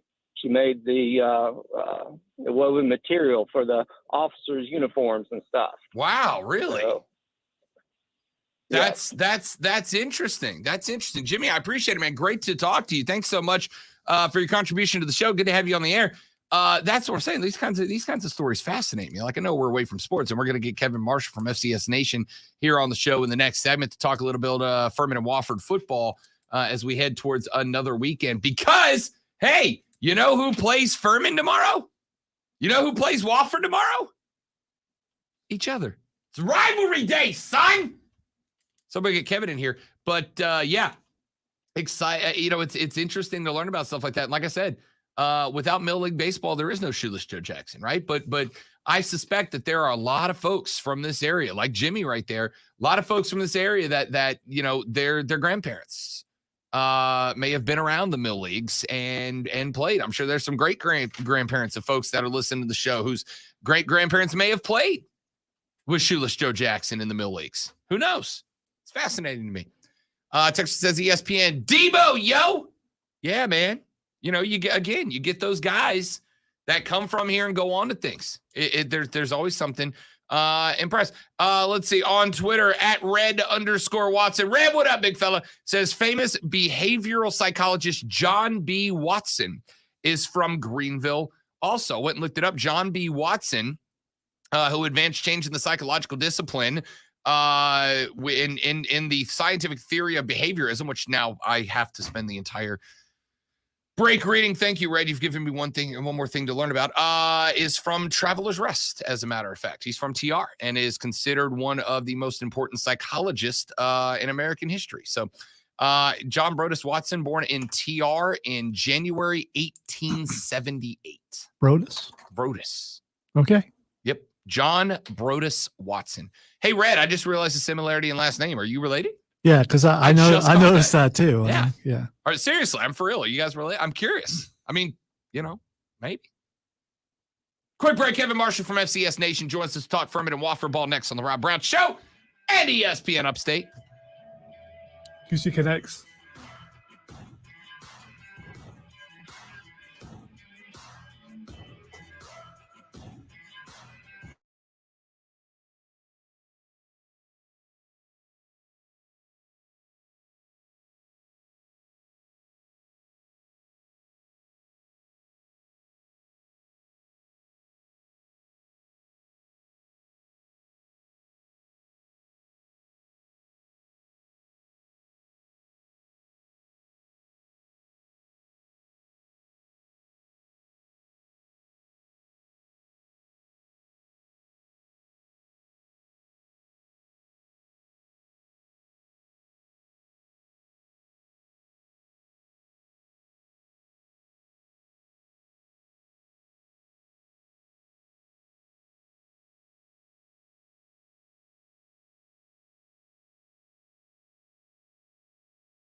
care. Okay.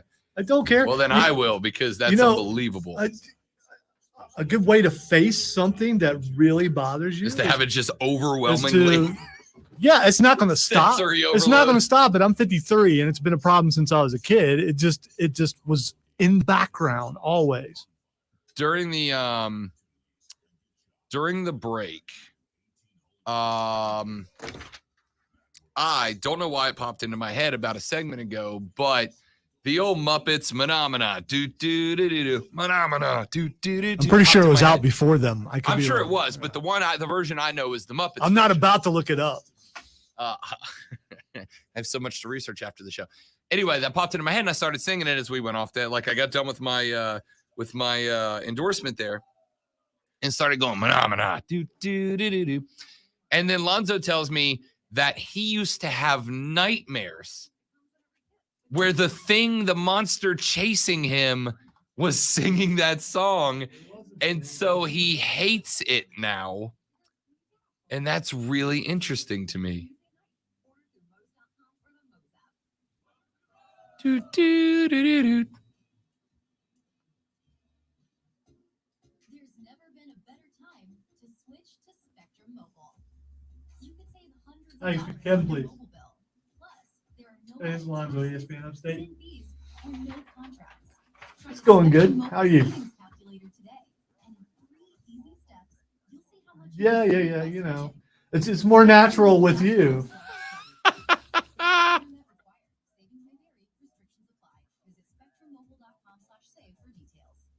I got to tell you, I laughed hysterically about that and pointed it out to him, and he can't deny it.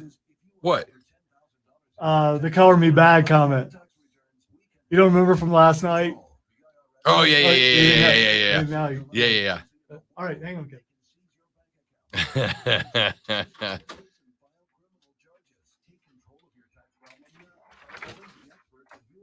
See, I'm comfortable talking to him because I put his program in every week. And it's like you know someone from putting that. It's just weird. I also had a great fear of sock puppets. But, you know, I can tell you, I'm that over and over again. You were chased by a sock puppet singing No. Phenomena? No, the sock puppet was underneath my bed. But again, it's elaborate and we don't have time. But the fact that I still remember it this many years later because it scarred me everywhere. This, again, why I won't go to therapy or something, because they could write a book and I'm not going to help them make money. I'm just not going to do it.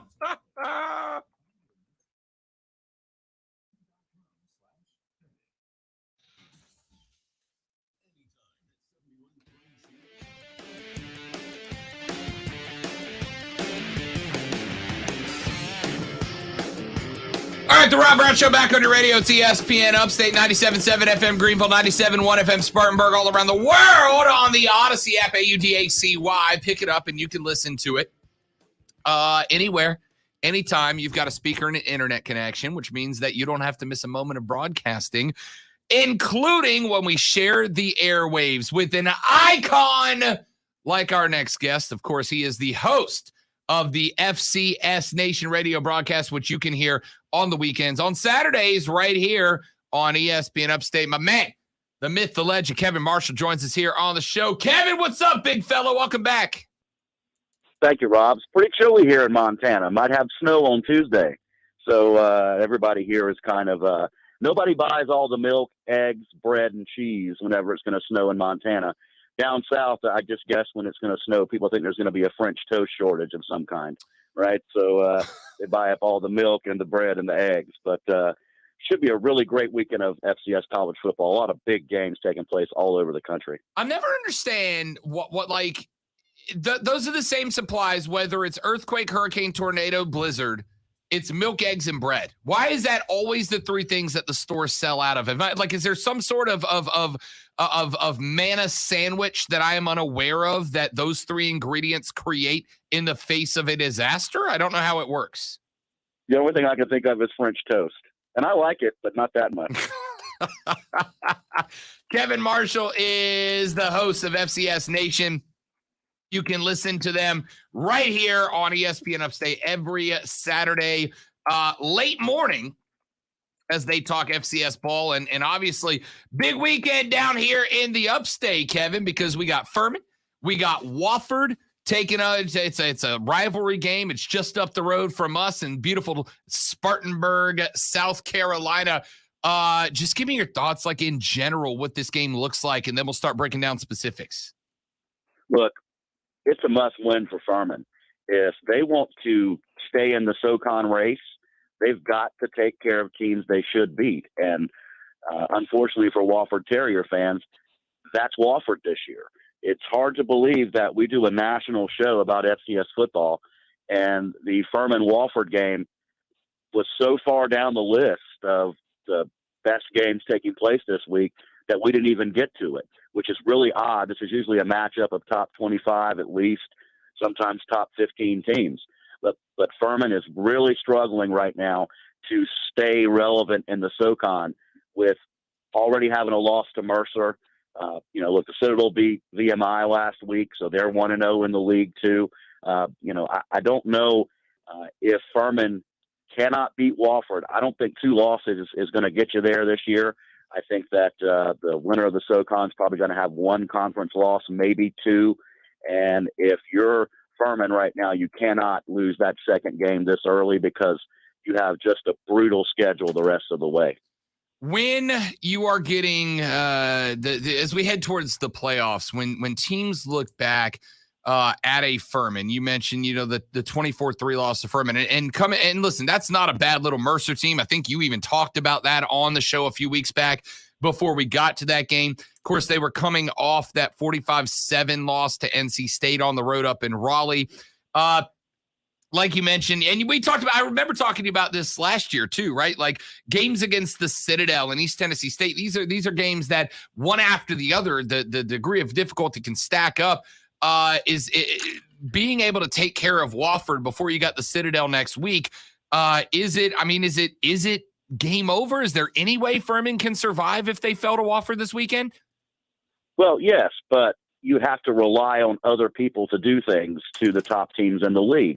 And that's the thing about the SoCon, is that it's just a war every week. It's physical, it's tough, it's games that usually go down to the fourth quarter. And I know that in lots of leagues, people say, well, anybody can beat anybody. Well, in the SoCon, it's actually true. Western Carolina hasn't won a game, but they're going to score 35 points. I don't care who you are. So if you don't play your best each week in the SoCon, man, it's going to be a long year. But it's hard to say must-win game, right, on October the 9th. But for Furman, this is. And Wofford is going to find themselves in a very unusual spot for the Wofford Terriers, which is trying to play spoiler to the rest of the league. Wofford is going to beat somebody in the top echelon of the league that they probably shouldn't or they won't be favored in, and that is how somebody is going to sneak into the SoCon title. It's the teams that aren't contenders who will beat someone who is, and it happens every single year in our league. We're talking with Kevin Marshall. He is the host of FCS Nation Radio. You can hear it here on ESPN Upstate on Saturday mornings. Follow him on Twitter as well at FCS Nation Radio, the number 1, FCS Nation Radio 1. Phenomenal Twitter account to follow. Let me ask you, as we've gotten Kevin to the halfway part of the season here, or right all up on it. Last year with the FCS playing in the spring and then having a shorter off season than the FBS squads. Now that we've gotten a decent sample size, most teams haven't played 4 or 5 games.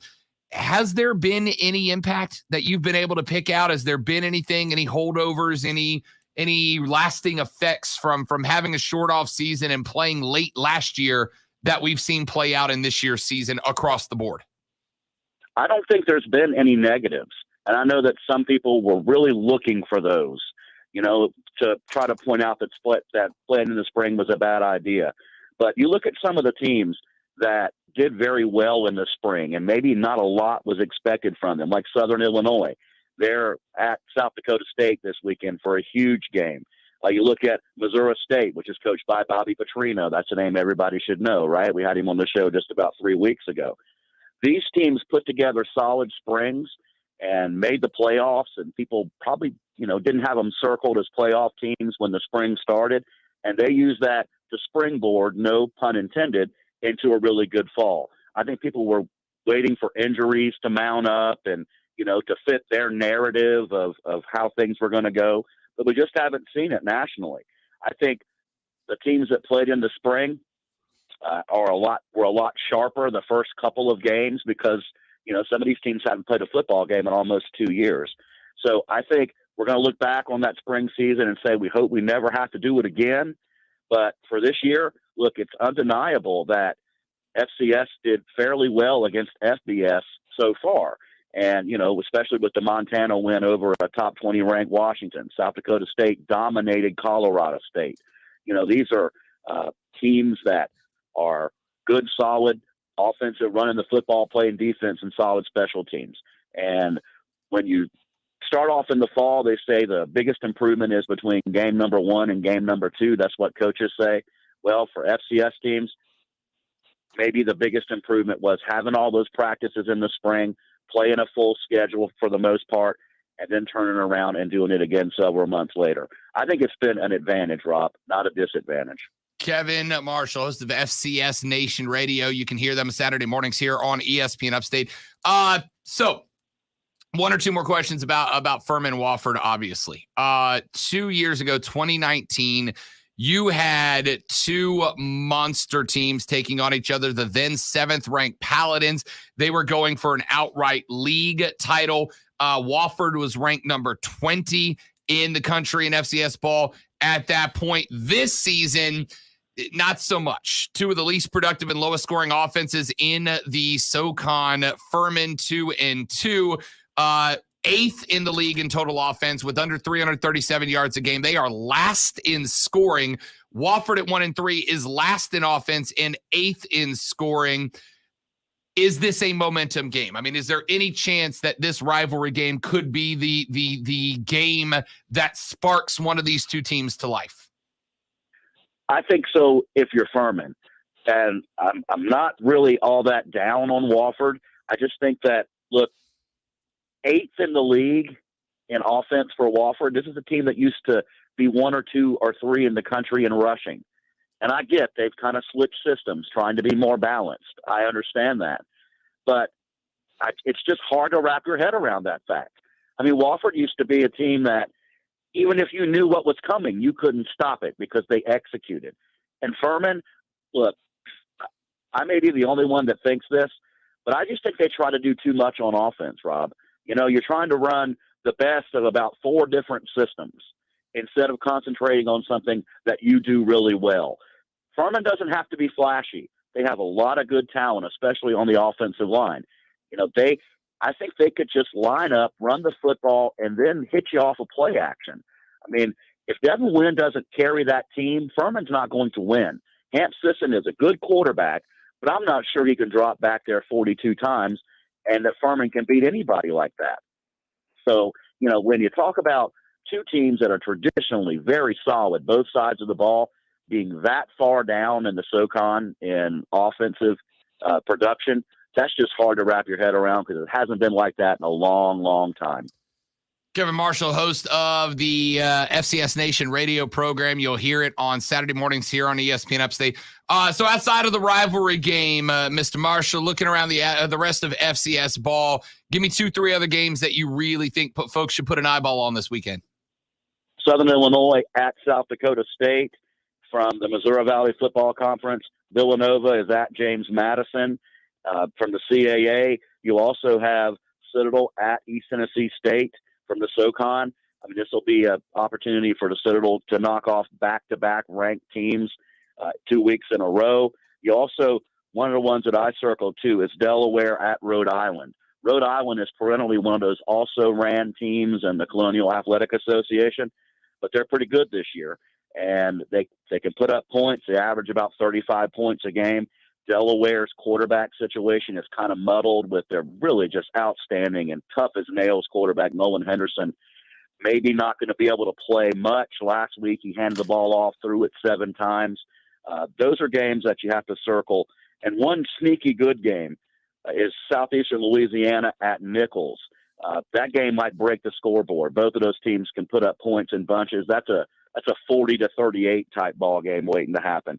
Lots of good games around the country, and look, we're going to get some clarity here in the next couple of weeks in some of the top conferences in the league when all these teams start playing one another. It's really an exciting time of the year. Kevin Marshall can be found on Twitter at FCS Nation Radio, the number 1, at FCS Nation Radio 1, and, of course, right here on Saturday mornings on ESPN Upstate. Kevin, my man, always good stuff, buddy. We will talk to you next week, big dog.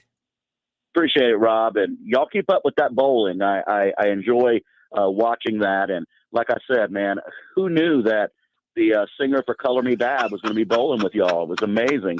Who knew? You know, it's just a room full of celebrities when you're hanging out with us, Kevin. That's just how it goes. Appreciate you, Rob. Kevin Marshall, host of FCS Nation Radio. Find him on Twitter at FCS Nation Radio 1 and right here on ESPN Upstate, 11 a.m., I believe is the correct time for the start of that show. It would be 10 a.m. 10 a.m.? I think I It's said 11 a.m. Central. that's what I meant. Yeah. I was talking to all the people listening in Central Time. I wanted you to sing one of your most famous hits. I think it's "I'm Going to Sex You Up" or something. I'm trying to think of "Color Me Bad." And, I only get paid for that one. okay, all right. Oh, my mother listens to this show, Lonzo. It's the name of a song. Quick break. Probably tame compared to what's on the radio right now, too. Maybe not wrong. Really interesting story out of the Dodgers wild card match from a couple of days ago. The Dodgers win on a walk-off shot over the Redbirds of St. Lou, but the I'm trying to come up with a baseball metaphor for catching so that I can say it wasn't the biggest catch of the night. But then I realized it was a walk-off home run, so it really interesting story. Trust me, stick around. It's weird. I got a wild story from the wild card game earlier this week. Back after this on the Rob Brown Show, ESPN Upstate.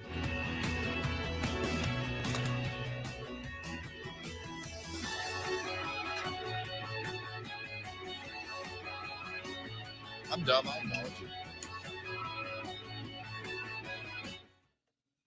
I did that the other day when I was doing Mark's show. I left the music. Did what? I don't know. I don't know what you're talking about. I left the music running through probably 26 seconds of commercial before I caught it. I'm looking up "Color Me Bad" hits just because I'm curious if I know any other song other than that. I'm still shocked I knew that one.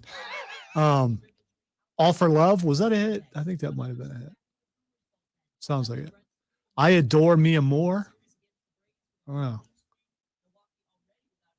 You're not acknowledging any of these, so I don't know them. Okay. I don't know them. It's like "I Want to Sex You Up" was in 1991. So how old were you in 91? 6. Okay, so it's really not your forte now. Actually, it should be mine. But it's not. It's not though. I don't think I know any of the ones you brought up. They weren't that good. I mean, that's what makes the reference kind of funny. But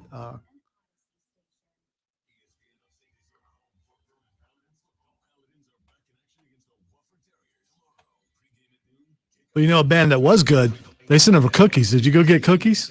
Yeah, there's one on my desk for. Is it because I didn't have any because I had already eaten and don't want to overeat. Oh.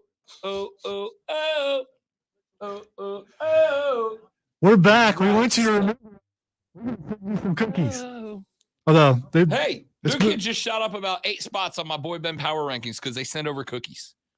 The New Kids on the Block sent us cookies, and they literally say tickets available Friday. Do they really? I get cookies. So.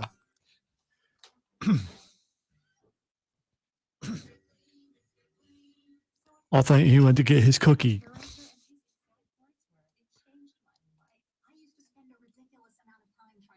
tomato sauce from inside our microwave and soap scum off the bathtub. It's like seriously magic. And my secret weapon for cleaning the Sorry, get tickets Friday. Oh, look at that. The New Kids on the Block legit sent over That's cookies. I was told it was a pretty big cookie. That's a pretty big good- I cookie. mean, it's That's like 2 cookies, bigger man. than palm-sized cookie. That's 2 cookies. The actual New Kids on the Block sent over cookies that say "Get tickets Friday." Yeah, but is that a sugar cookie? Yes. Well, the cookie itself is a sugar cookie, and then the icing is just pure sugar. Okay. One piece? No. Okay. Like I just literally just ate like a minute ago. So no. That's true. Y'all watched you. I have not eaten since lunch yesterday, except 2 wings and a piece of pizza. I was gonna say no. You had some wings yesterday. Peanut butter jelly wings. Peanut butter. I actually got to talk to the chef. They brought the chef out for me to talk What to do you say? him. This was a complete experiment. No. Chef was a good dude, Yeah. and our guy who handles us all the time is like, it's like, don't give him a big head. I'm like, listen, when you make food this good, you deserve your props. And the chef was smiling. Keep the chef happy, man. Plus, they're good. They were good. It's interesting because it's wings in a grape jelly glaze, and then they bring out peanut butter to dip it in. Mm-hmm. It should not work with wings, but it does. It did. Yeah. Those are just some of the things that you could have if you came over on Thursday nights with us.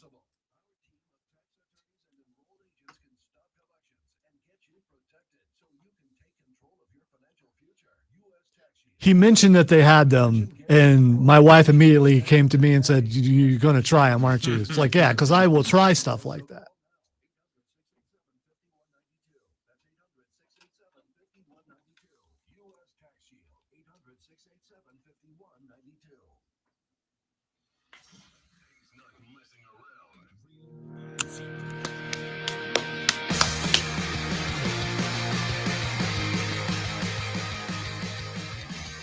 I should have stopped eating the sugar cookie earlier than I did. You ate that whole thing and No, I set it down. Okay. The No, team. This is a sentence I will probably never repeat in my lifetime. Unless they come back here, Yeah, you right. never know.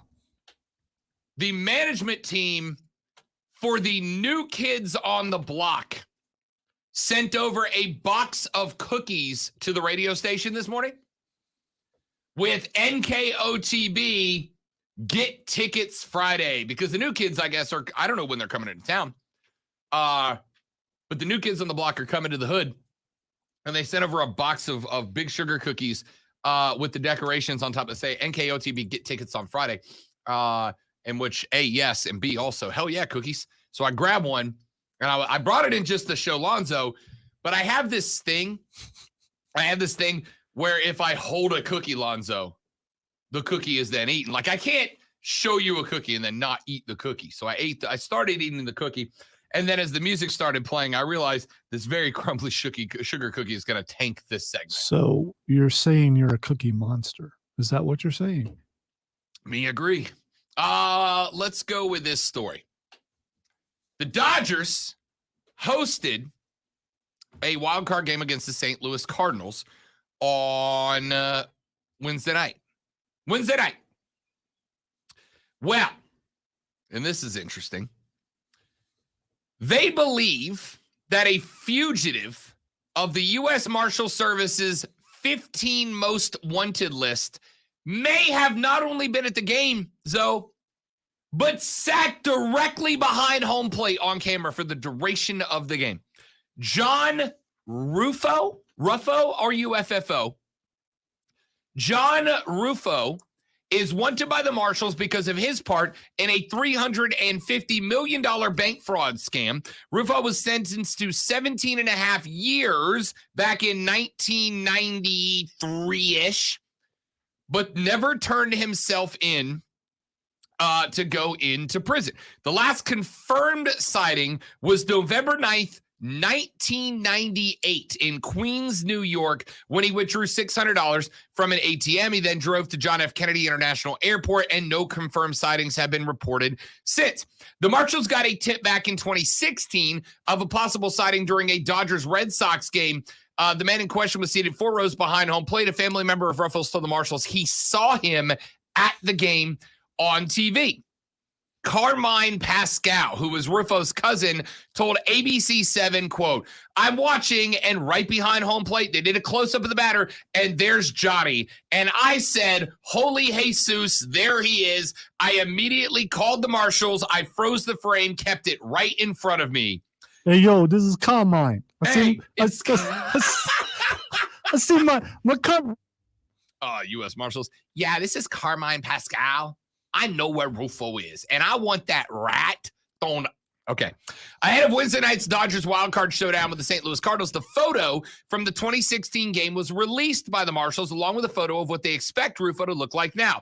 Rufo's case is also the subject of a podcast titled, "Have You Seen This Man?"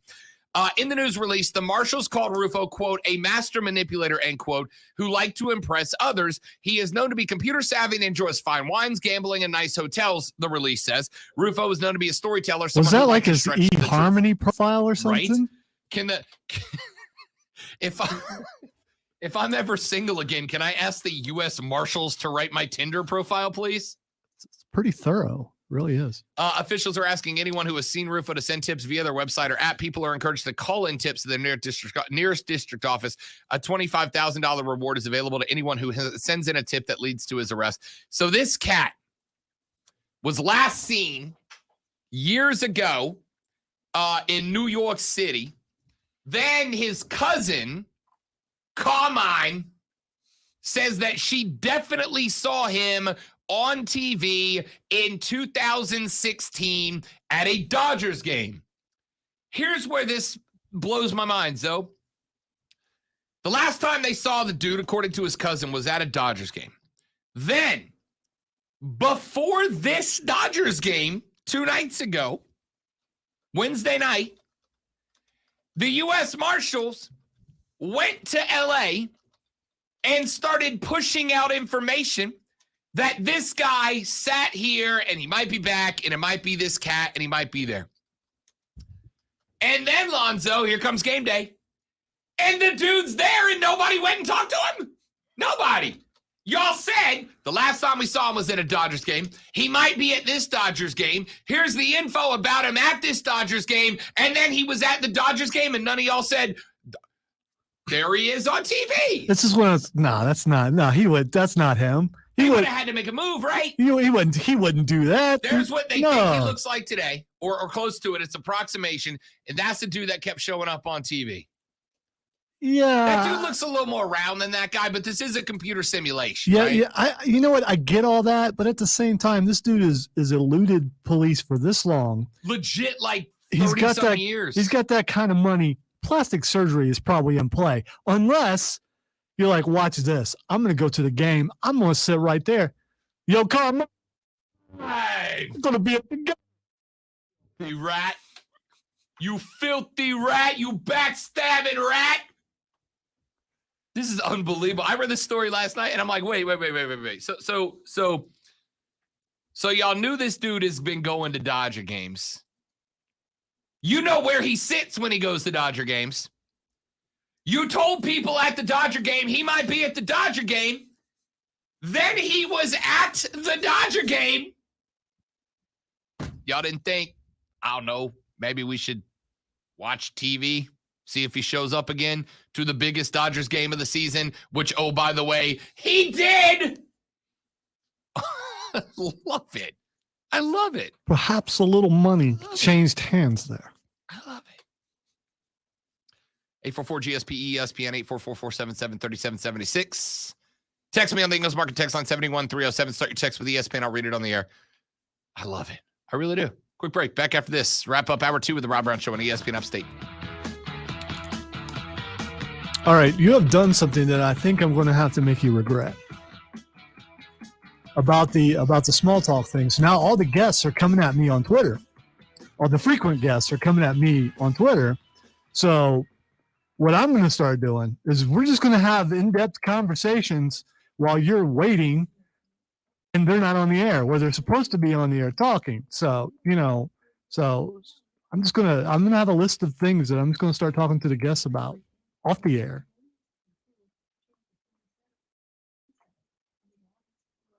I thought you would think that was funny. So now apparently you think I'm really going to do that. So now maybe I have to do that because you think that I'm really going to do that.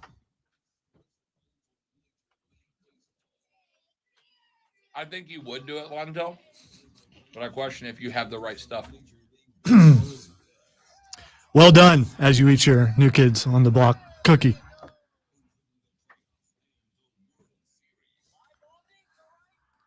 The art of call screening and also putting guests on the air is to talk very little because you are not the star. The star is the on-air person. You're not there to have a conversation with the person who's calling in or the guest. You are the middleman person. You are trying to get them on so that the star of the show can talk to them. You are the star of the show. As I've been told, I'm the facilitator. if it's over 30 seconds, you're talking too long. Yes, I'm talking about previous hosts who've had discussions with me about it. Said host then got upset because the calls were not screened to how they should have been because, it's kind of hard to find everything you need to find out in such a short time. Whereas Lonzo being vindictive or something would go, what name? Where from? What name? Where from? Who you are? What your name is? That's Nelly, by the way. You'd miss that lyric, but that's a Nelly lyric. Well, thank you. I know who Nelly is. If you walked in the room, I wouldn't, Corey says Lonzo runs from small talk. Yes. That's what I told you.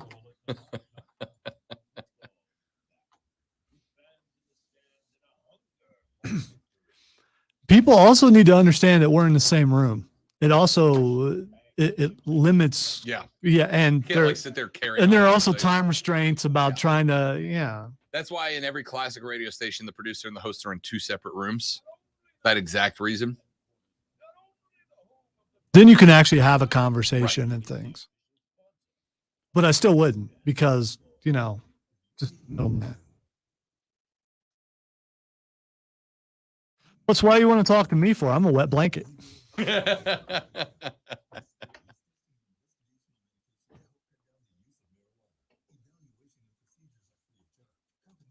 Tune in tomorrow. Carmine swims with the fishes.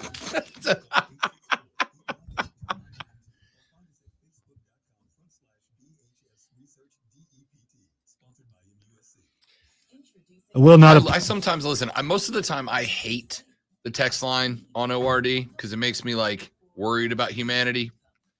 But this text just says, Yeah. I just see your distaste and just whatever, man. Oh yeah. Not. Okay. Anyway, that's an off-air conversation. By the way, do you think that the hosts there just love everything on there? Because you'd be wrong, but you go right ahead. I hope not. I'm not. I'm talking about the extreme texts that come in. There are extremes on both sides. Yeah. And we actually I get agree. texts from extremes on both If sides. you ever start up a left-leaning talk radio station, I'll probably dislike half the texts that come to their station too. But that's not a thing. So I only get to hate texts from one station. Anyway, Air America. One texter just came in and said, I identify as a very, very, very, very, very white woman. LOL.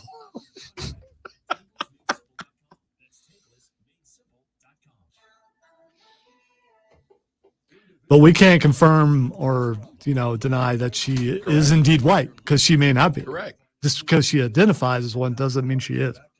And it could be a dude. That was probably a dude. A texter says, the marshals were trying to get in, but they couldn't get past the push door that they were pulling on.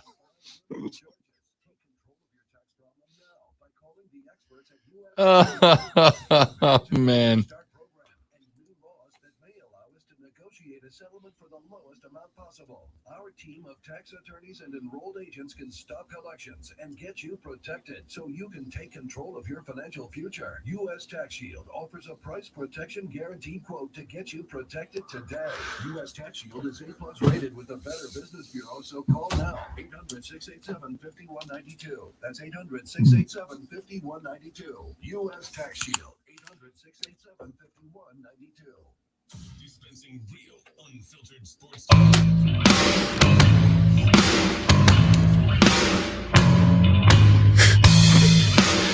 Joe and Greer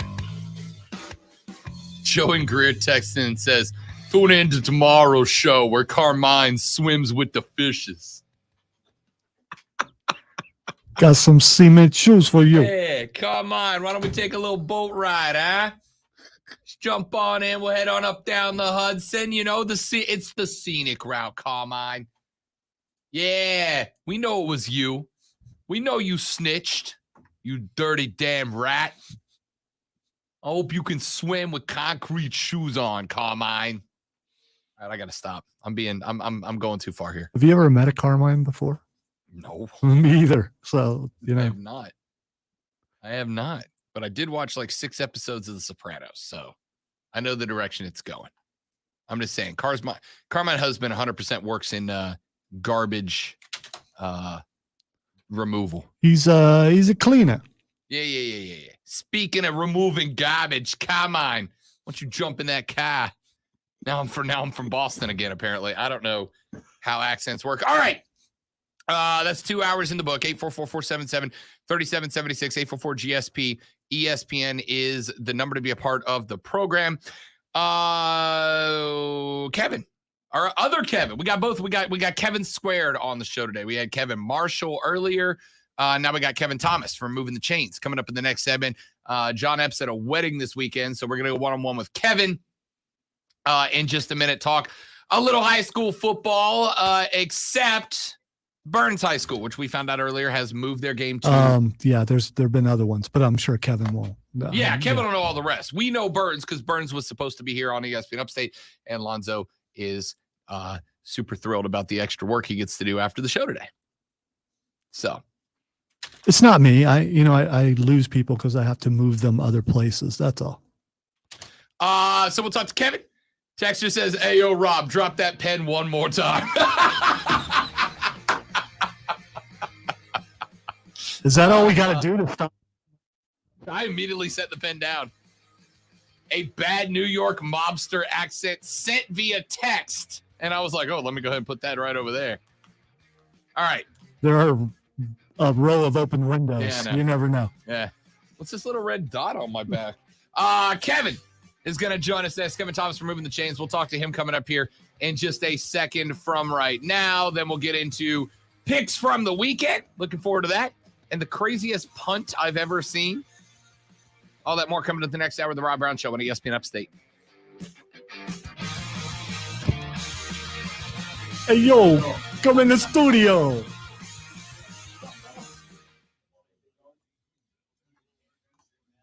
Yeah, anymore. I saw Burns got moved. Like almost everybody in Upstate is, man. Moving into tomorrow. Some are moving to like 6 o'clock kickoffs. Oh, they're moving. Oh, okay. A couple of them are going to Monday. Yeah. Yeah, Monday because Night Football. apparently there's a hurricane going on. We can't see it out our window. Yeah. I mean, that looks like, man, that would be hard to play a game in that. Hey, Mr. Big Ten football over here is getting agitated. It's like, I feel like the last couple of years it's been ridiculous. They're moving around. I guess for money, I guess. I remember being on the air doing Friday night rap and making fun the first time it happened, thinking there's no way anybody else would do that. And then this trend is more and more and more. Right. The elements is what football is about, but they're going to say, as they always do, it's the gate. It's about the gate, and they'll get less money, and it's like, okay. Yeah. Yeah. Kevin, you've been to high school games. You know those older people that go to games and they haven't had a kid there and forever, they're still going to go. That's what they do on Friday nights. Listen, it's Rob from last night. Okay, in fairness, they did have one really sick pickup. It was One nice. Real sick pickup. I was close on that one. I was so close. I had one good pickup. Plus, I was also working on 2 strikes at that point. So if I'd have left one open there, I'd have been real mad because that was a game I had to win. Had to win that game. And did.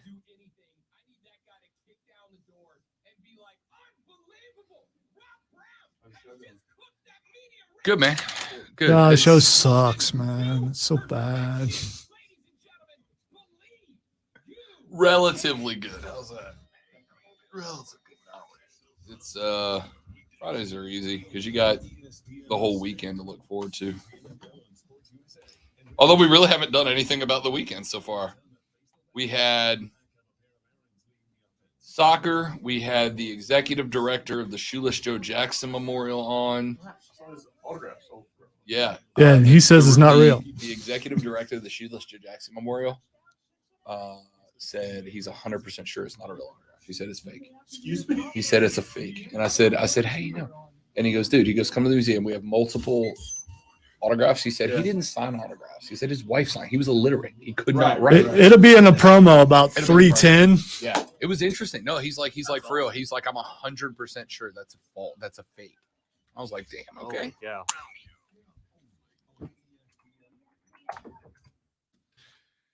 And away we go, ladies and gentlemen, boys and girls, children of all ages, the Rob Brown Show back on your radio. This is ESPN Upstate, the great one, Lonzo, at the ones and twos directly across from me. I am Rob Brown. The pleasure is, of course, as always, mine. Thanks for hanging out. I want to remind you that coming up today, the Bank of America Fall for Greenville, presented by Pepsi, is back. You can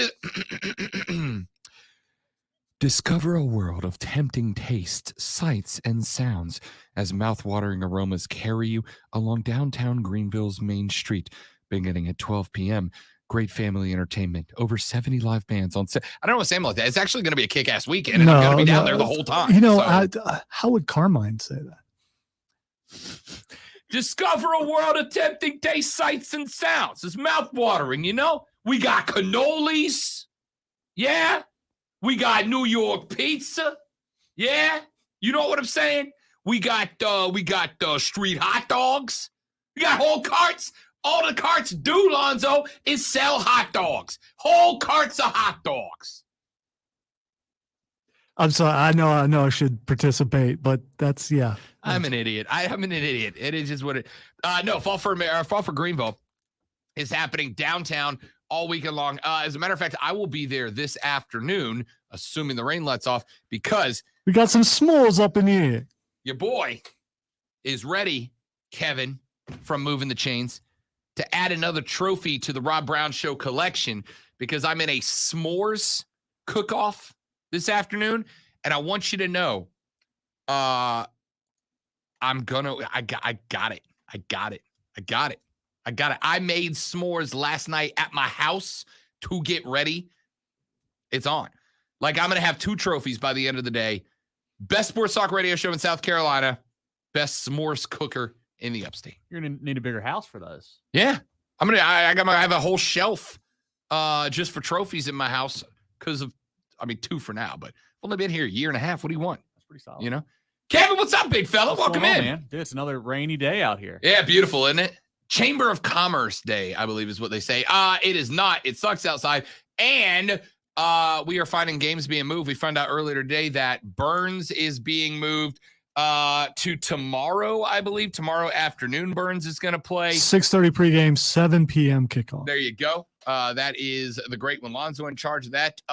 Before we get into the games, whether they're getting played today, tomorrow, or Monday, do we know of any others that are being moved around right now? Yeah, we got Southside Carolina moving up to 6:30. Spartanburg, Wade Hampton moving up to 6. Wren at Seneca, 6:30. Why are we moving games up? And I'm not asking this like, oh, bad idea. I'm asking genuinely, like, why do you move up a game half an hour? Maybe it's coming late, the rain. I don't know. Okay. Broome Clinton, 6:30. I'm an idiot. What do I know? West Side Travelers Rest, Monday, 7:30. Saluter Newberry tomorrow at 7:30. So a couple just moved around. Greenwood East Side tomorrow at 1. Easily Tomorrow at 1? Easily Walhalla tomorrow at 6. I mean, they're all over the place, Rob. Tomorrow at 1 Got a p.m. Whole day of high school football tomorrow. I mean, don't get me wrong, like cool, but at 1 in the afternoon on a Saturday, we're playing a high school game? Yeah, might as well, right? Clemson's Okay. off. You know, what do you? Yeah, what else matters? Let's go back, recap. Week number 4, I missed you guys last week. I was out up in New York City.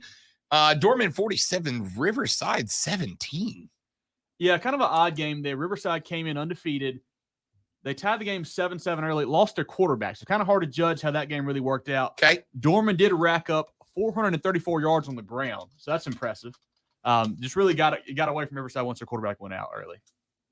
41-24, Hillcrest over Malden in the Golden Strip rivalry. The Rams, when he went up 21-0, Malden stormed back to make it 21-17. 311 rushing yards for the Rams. Yeah, Hillcrest got it Golly. going. I got a weird stat here for you, Rob. This has been a pretty competitive rivalry over the years, Hillcrest-Malden. Hillcrest has now won 9 in a row against Malden, and that was their 22nd consecutive win over an opponent from Greenville County. So the Rams, they just got Greenville on lock right now. Yep. Sounds like it. Burns. What a game last week. 33-30, your final in that one. A walk-off field goal. Heartbreaker. Yeah, back and forth game. Tough loss for the Rebels. That's 4 in a row for them. They really need to get a win this week. Yeah, what happened? Right? Like the high hopes to start the year. We knew there were a couple of difficult games on there, but 4 in a row. I mean, it's been a little bit of injuries. They've had some guys go down. Defense obviously just has not played great throughout the season. So kind of couple those two things together. And, you know, Gabe Rogers, the quarterback's having a great season, but they just can't do anything on the other side of the ball. All right, start good looking ahead towards this week. Our 3 upstate games of the week, of which you gave me 4. Solid. Yeah. I blame John because he's not here to defend himself.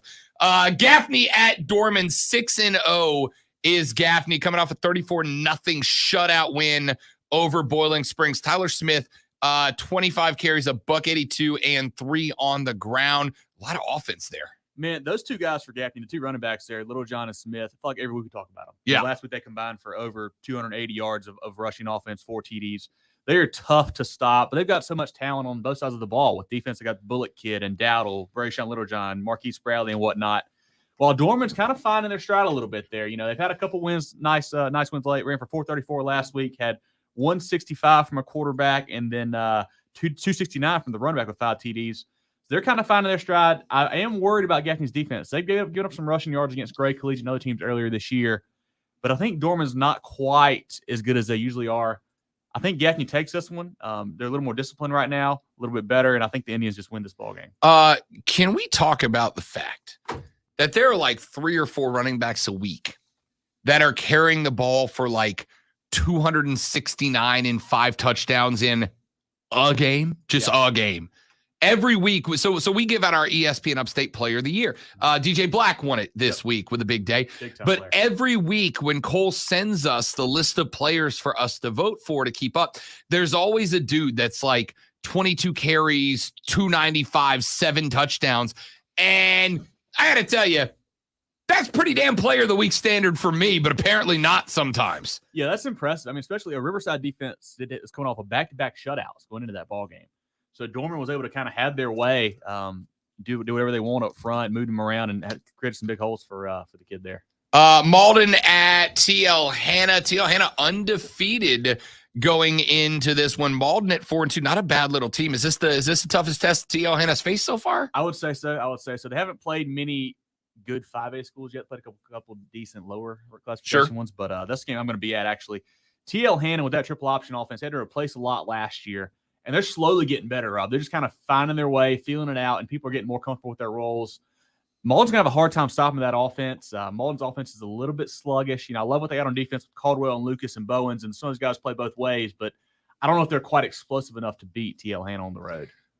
Clinton is at Broome. I'll be honest with you. I don't really have a lot of experience with these two teams. What can you tell me about them? Clinton is very good. Yeah. 6-0. 6-0, number 3 in 3A. We had a great interview with our DC just lost last night, Ethan Campbell. Saw that. Those guys are a very good football team. They're kind of multiple on offense. Defense the same way. They fly around with the hair on fire. They've got some really good players like, excuse me, Davis Wilson, Ja'Cory Gary, Jocelyn Copeland.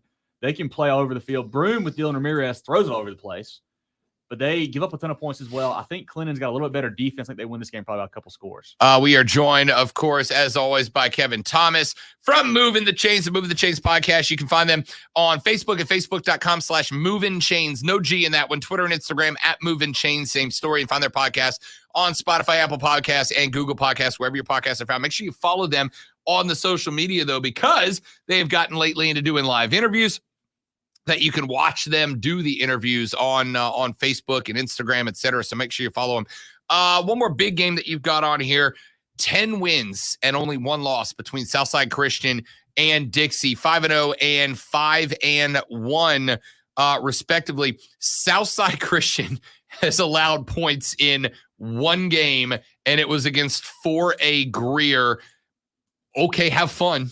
Yeah, this is a game where it's a game of the week because both teams are in the top 10, but it's not going to be close. Southside Christian is head and shoulders above everyone else in 1A. Like I said, they've only given up points to the Greer team.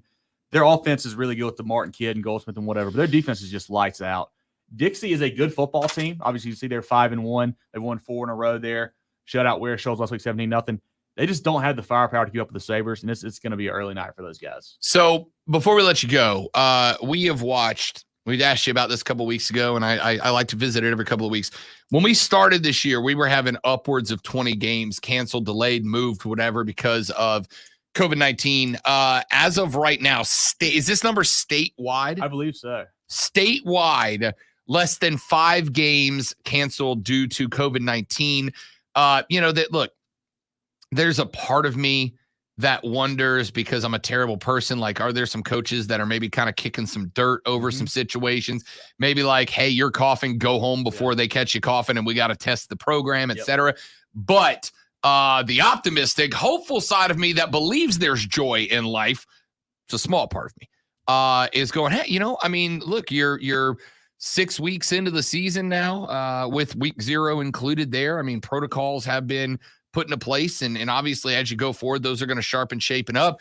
That's a good number to see on the top of the note sheet. Yeah, it's awesome to see. We were worried early in the year if we could even play a full season. Sure. Having 40 games canceled a week across the state, it was just nuts. But I think teams have somewhat figured out a better protocol system as far as how to watch film or when to do this or go when to change and whatever. Some of that is, but I think there's probably a little bit of what you said about the coaches too, where maybe they're not deceiving. You hope people. not. Maybe they're just saying, hey, if you're sick, stay home. Go home so we don't contact trace the whole team or whatever. Right. You know what I'm saying? Maybe there's a little bit more maneuvering on that side of it. Have you gotten a chance to have, because I know you guys talk to coaches constantly. Yeah. Have any of them, and you don't have to identify, have any of them told you anything that you've gone, ugh, like don't love hearing that, like maybe don't share that with me, coach? There's been a few things. I honestly probably heard more last year when it was a really big issue. But coaches were like, we actually just sent this guy home. We didn't do any other testing. I'm like, well, that's not really what the rule is, but okay. But there's been a few things you hear, but honestly, I think most of these coaches have gotten a pretty good handle on it now. It seems Sure. What about the players? Like, have you, because again, I know you guys get the chance to interview players, although players obviously not as accessible as coaches most of the time. Look, players want to play, right? We saw this last year with especially the guys from Clemson, Trevor and Travis, and these guys who were going with the whole hashtag Let Us Play campaign. And hey, we don't care if there's nobody in the stadium. We just want to play ball. Players want to play. What have they been saying about having to deal with COVID protocols this year? Yeah, I actually talked to the Riverside quarterback Rob Sanders a couple weeks ago, and he said one thing they're doing is like all their players are wearing masks all the time, basically, no matter if they're in class or going out, whatever. It's like, we don't want to take a chance of losing the game because of us doing, one of us getting COVID. So even if they're not required to, they're wearing masks all the time just to kind of keep the team safe and make sure they get on the field. Imagine that. People wearing masks for the betterment of the folks around them and the ability for their society to keep moving forward. Shocking. Anyway. I don't know why I needed to say that. So give me I know you said Southside Christian at Dixie is the game of the week. Which one are you going to and why? I'm going to Malden TL Hanna. I have not seen either one of those teams yet this season. That's why I want to go over there. Gaffney Dorman is probably a little bit bigger, but I've seen Gaffney twice. And sure. I just don't want to go to Dorman for that. But yeah, Malden TL Hanna should be fun. Like I said, Malden has got two defensive guys. Jaden Lucas going to Clemson, Deuce Caldwell going to North Carolina. I got some really, really good talented players on that side of the ball. TL Hanna, that offense is just fun to watch. That triple option, man. If you can't stop it, it gets going downhill quick, and it will get out of hand quick for the Mavericks. Yeah, be interesting. All right, that is Kevin Thomas. He is from the Moving the Chains podcast. Again, you can find them on Facebook at facebook.com/movingchains. No G in that. Same on Twitter and Instagram at Moving Chains. And their podcast is available on Spotify, Apple Podcasts, Google Podcasts, wherever podcasts are found. Anything else coming up from you guys, folks? Need to put an eyeball on? Man, got a couple cool interviews coming up next week with some big-time quarterbacks, so it's going to look out for that. Love to see it. Love to see it at Moving the Chains. It's the Moving the Chains podcast. Kevin, good to talk to you, big dog. Have a good weekend. We'll see you downtown when the tempting taste, sights, and sounds of and mouth-watering aromas carry you along downtown Main Street. Probably hit that 1 o'clock high school game tomorrow, then head down there. Yeah, 1 o'clock Saturday high school. I love it. I say that like there's not a damn good chance I'm going to show up. Like, it's Saturday at 1 o'clock. What else am I going to do? Golf? Maybe. Kevin, thanks for coming by, fella. All right, see you, Rob. He's back next week to do it all over again. We're back in 4.5 minutes to do it all over again. Plus, you know what's next? Fanboy Friday, where we nerd out. It's Friday, Lonzo. Did you forget about Friday? No, but I thought you did. So, I mean, you know. I don't ever forget segments. What are you talking about? I apologize Literally for saying that in front of a guest. Literally, now Kevin plays Warzone with me. He's heard me say significantly worse. Back after this on the Rob Brown Show. It's ESPN Upstate. We used to play Warzone. I don't know if anybody still plays Warzone.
Because I am selfish.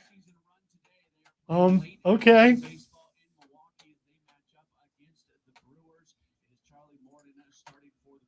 Morning.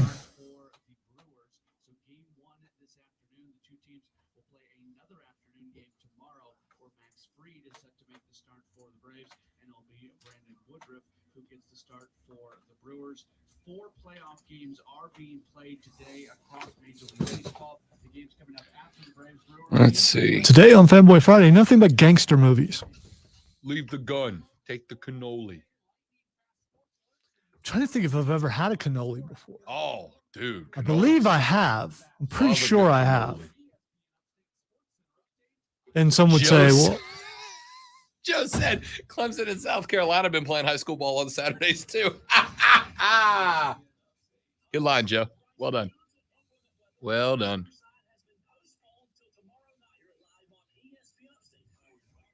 That was a quick turnaround on that promo.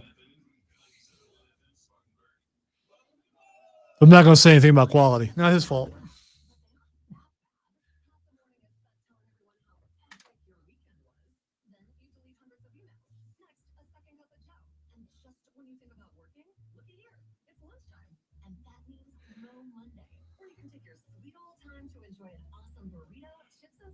Ugh.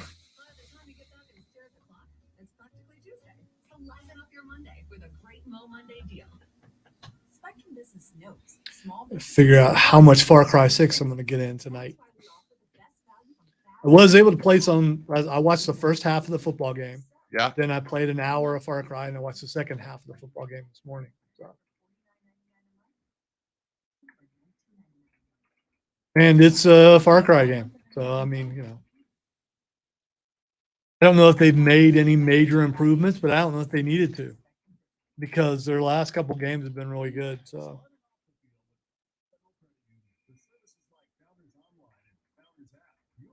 I haven't got the dog yet, though, which is good. You do get an animal fairly early on. I'm not going to say which one, but you do. It's an eagle. It's a hawk. No. I mean, if you're not going to play the game, I am can tell gonna you. play the game. Right, that's why I didn't tell you. Oh. So it's, in case you didn't hear it a minute ago, Give it to you again. you get to hear it again.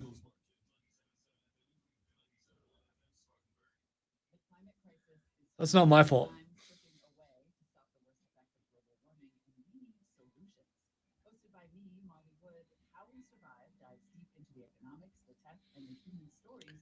Although I will, this is not really spoilery, but if you've seen all the trailers, they make it look like you have to play as one gender, and I didn't believe it for a second. You don't have to. Okay, so it's customizable. You can play as a dude. Okay. Think about Danny is a name that can be a guy's name or a Yeah. female's name. We speculated about it on the show when the game was announced. It's like, yeah, I bet, because I don't think you've been able to do that before on their games. I think it's just You been. couldn't on 5. I think don't you can remember. choose your gender on 5. I don't remember. So I think I could be did wrong. you? Maybe. Just if it's a game in first person, I'd rather play as a guy because the immersion makes you think that it's you actually doing the things. Whereas third person, I'd rather it be play as a female character. Right.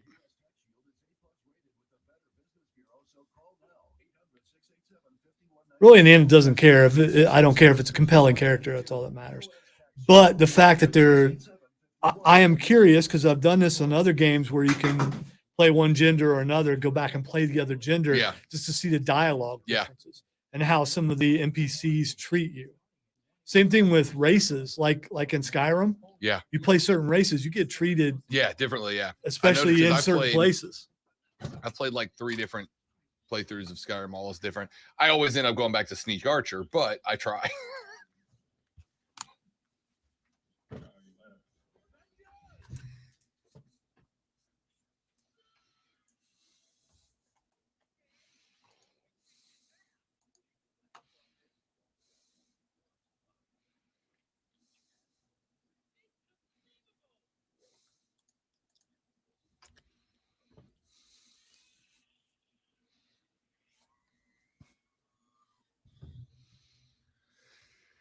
It is time when you hear the lightsabers, when you hear BB and R2 scream, when you hear the Tyrannosaurus Rex roar, when you hear Morpheus himself deliver you.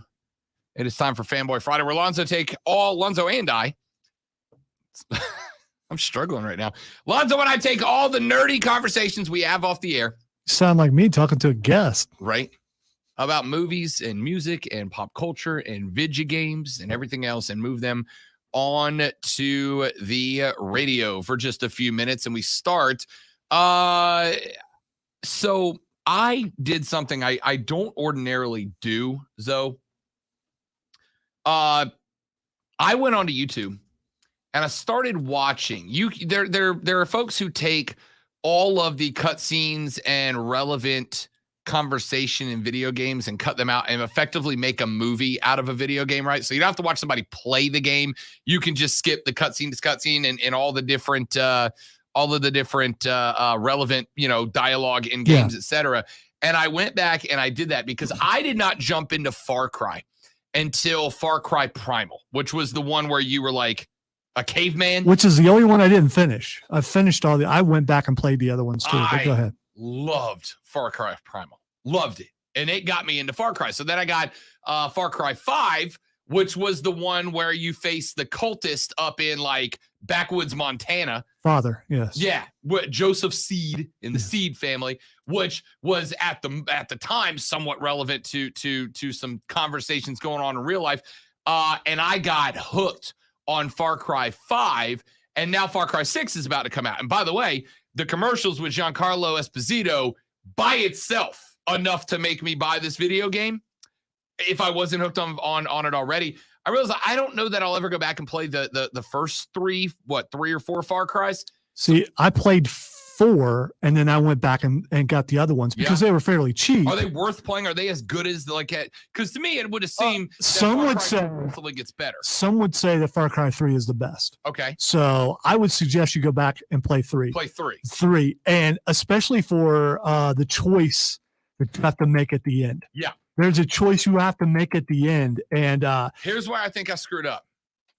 Far Cry 3, is that the one with the island? Yes. And okay, so I've screwed up. That's the one you watched. That's the one I watched. I watched that game, the movie format. Which ending did it have? The guy who did it played both endings. Okay. So I now know both endings, right? But because I had watched the whole thing out, like I knew it. I think it's different in playing the game versus watching the cutscenes without being emotionally invested. Yeah, in you it. build up an emotion as this character, and there's so many harrowing things that you have to go through. And when you have to make choices, it's different because you've been playing through, and you either like someone or you don't like them, and it helps you to make the choice. Right. So this guy did something cool in that he kind of played it through, and anywhere that there was a choice where you could go left or right, like he did both, and then he edited it together, whatever. But I thought to myself, and as I watched through it, when I got to the end, I'm like, okay, I can see how if I played that game, I'd be involved. Like if I played that game, this decision and the two possible outcomes here would have been a big problem for me emotionally. That being I would just say I saved my family. So yeah, instead of going the other way, but I was so tempted. Yeah. I believe it. So my thought on Far Cry 6 becomes, now I don't pre-order games anymore, okay? Because I've gotten burned a couple of times pre-ordering games where the game's just not ready, but they have to put it out because they've sold it to people already. So I don't pre-order games anymore. The moment I can get my hands on Far Cry 6, I'm getting it. I'm getting it. All right, it's out. It's out. Yeah, it just came out, and I pre-ordered it the day before. Digitally or hard copy? Digital. I don't know if hard copy's out or not because I don't really do that anymore. COVID took care of that because I was a hard copy guy. The trick with pre-ordering, do it the day before, because you're not really. So when you order it the day before, you're getting all the extras that you get for pre-ordering, and you're not ordering it a month ahead of time. Right. So you'll be able to see more and more about the game because they leak more and more leading up to the actual release of the game. And speaking of which, I played about an hour of it last night. So, and it is definitely a Far Cry game, and I am enjoying it so far. But Far Cry games they're not nice. They're not. They are very worldly.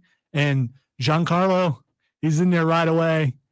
And man, he's a punk. And it's just like when you watch a movie, whether it's Star Wars or even an old Western, the villain comes out and you're hoping, that the hero gets him in the end. Yeah. That doesn't always happen in Far Cry. But right away. Like, you think you got the dude. Like, we got him. We got him here, and then a thing happens, and then he got you.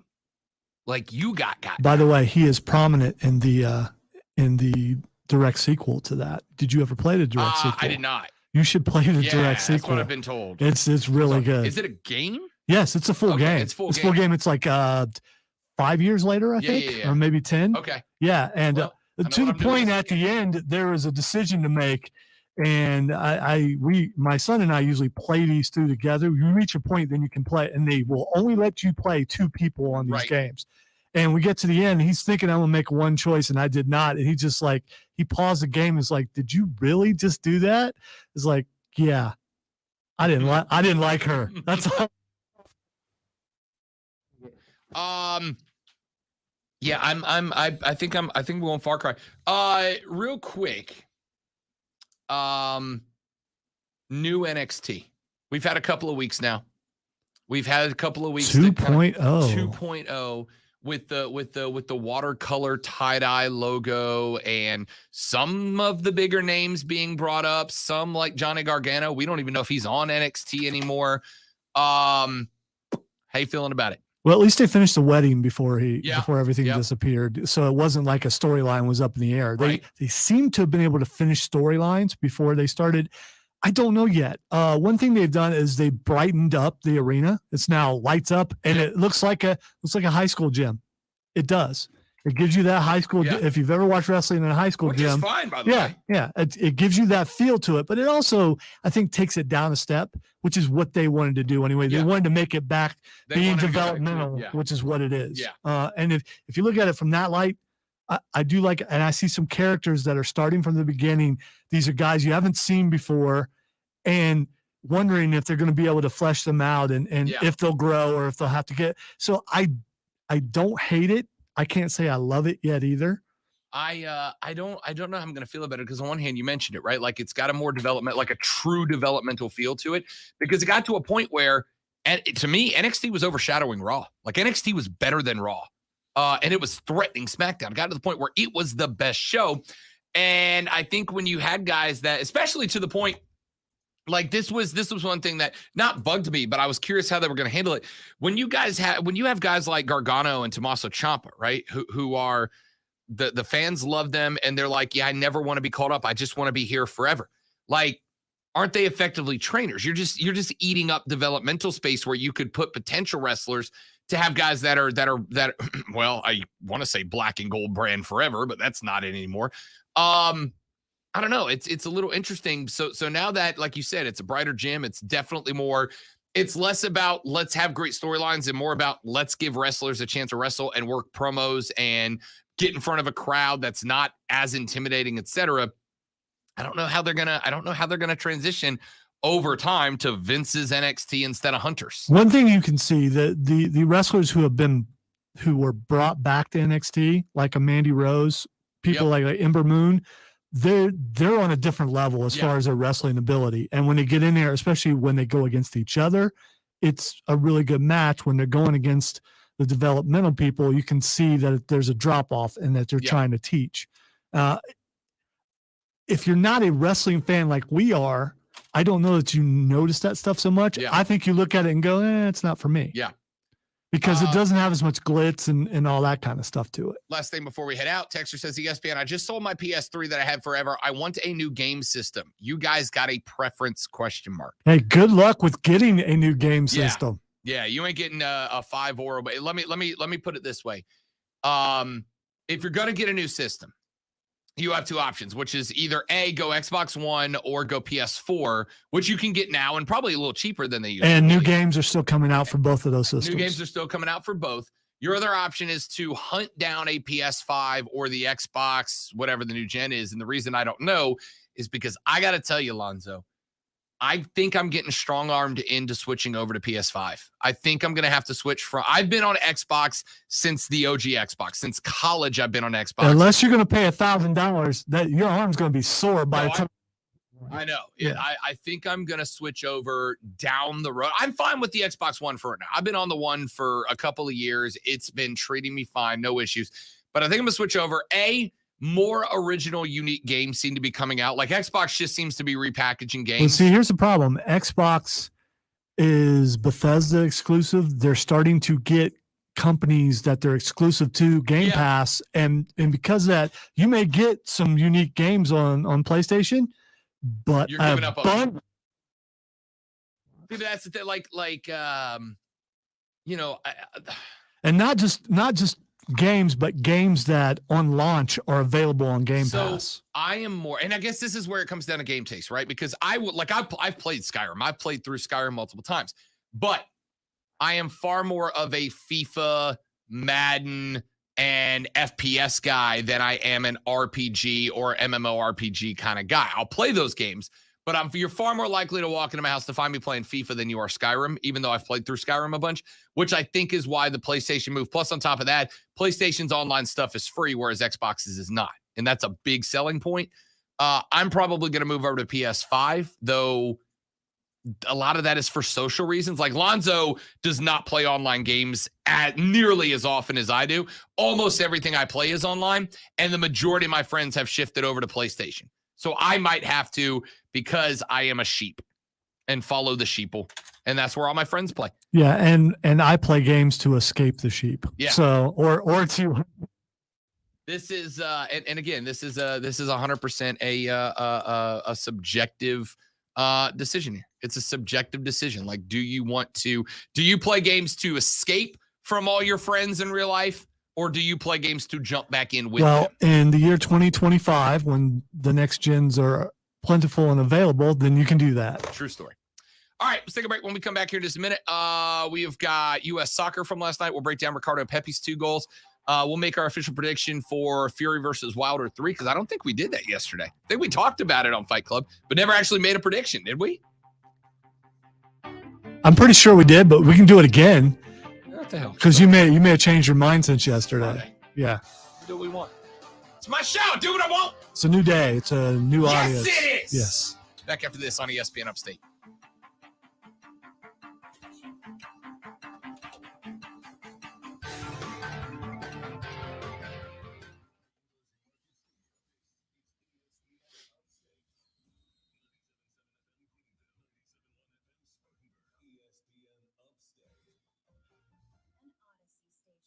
Don't go through the fall months with that joint pain. Call QC Kinetics now. Regenerative solutions are here, bringing lasting relief from joint pain with no downtime, no surgery, no steroids. QC Kinetics uses natural biologic therapies that restore and repair damaged tissue in your knees, shoulders, hips, and back. Patients here are raving about the results. Listen, you don't have to live with that chronic pain, and don't think surgery is your only option. Call QC Kinetics now. Learn about these exciting natural alternatives. Hey, you've heard football legend Emmitt Smith talk about QC. It's time to see what this is all about. Fall is the time to enjoy life to the fullest. Act now. Restorative, regenerative therapies are available here, and the in-office consultation is free. Call QC Kinetics at 864-448-3772. Non-surgical pain relief. Now tomorrow I get to test the StreamYard off of a different computer to see if it actually works, since I'm going to have to produce my show too. Are you producing your own show Saturday? I am now. Like permanently? No, because Tim has to come over Oh, for here Burns, to run okay. Burns. Yeah. Well, the way you said that made it sound like he was gone. No. The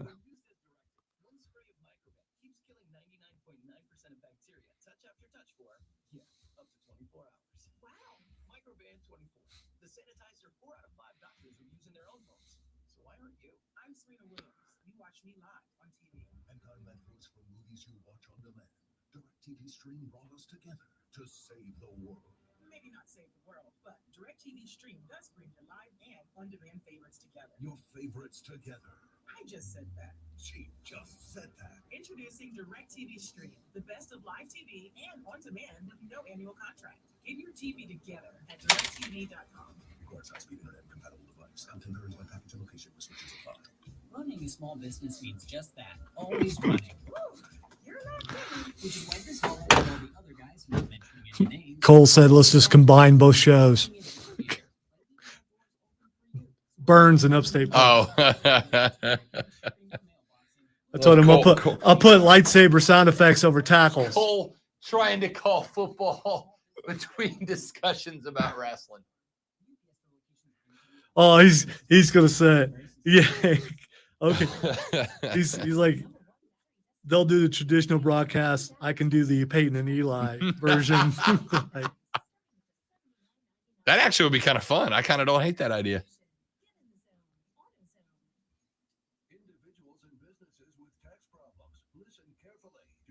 like you're losing control of your finances? If you owe over $10,000 in back taxes or have unfiled tax returns, we can help you take back control. The IRS is the largest and most aggressive collection agency in the world, and they can seize your bank account. I'll make comparisons to certain plays and, you know, what the Hobbits did against the ring race. I mean, it could be fun.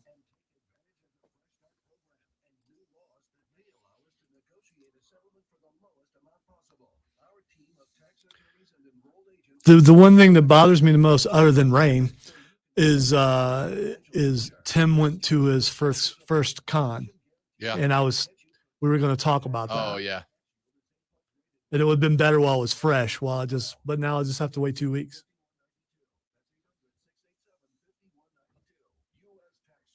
Matt World in the last break.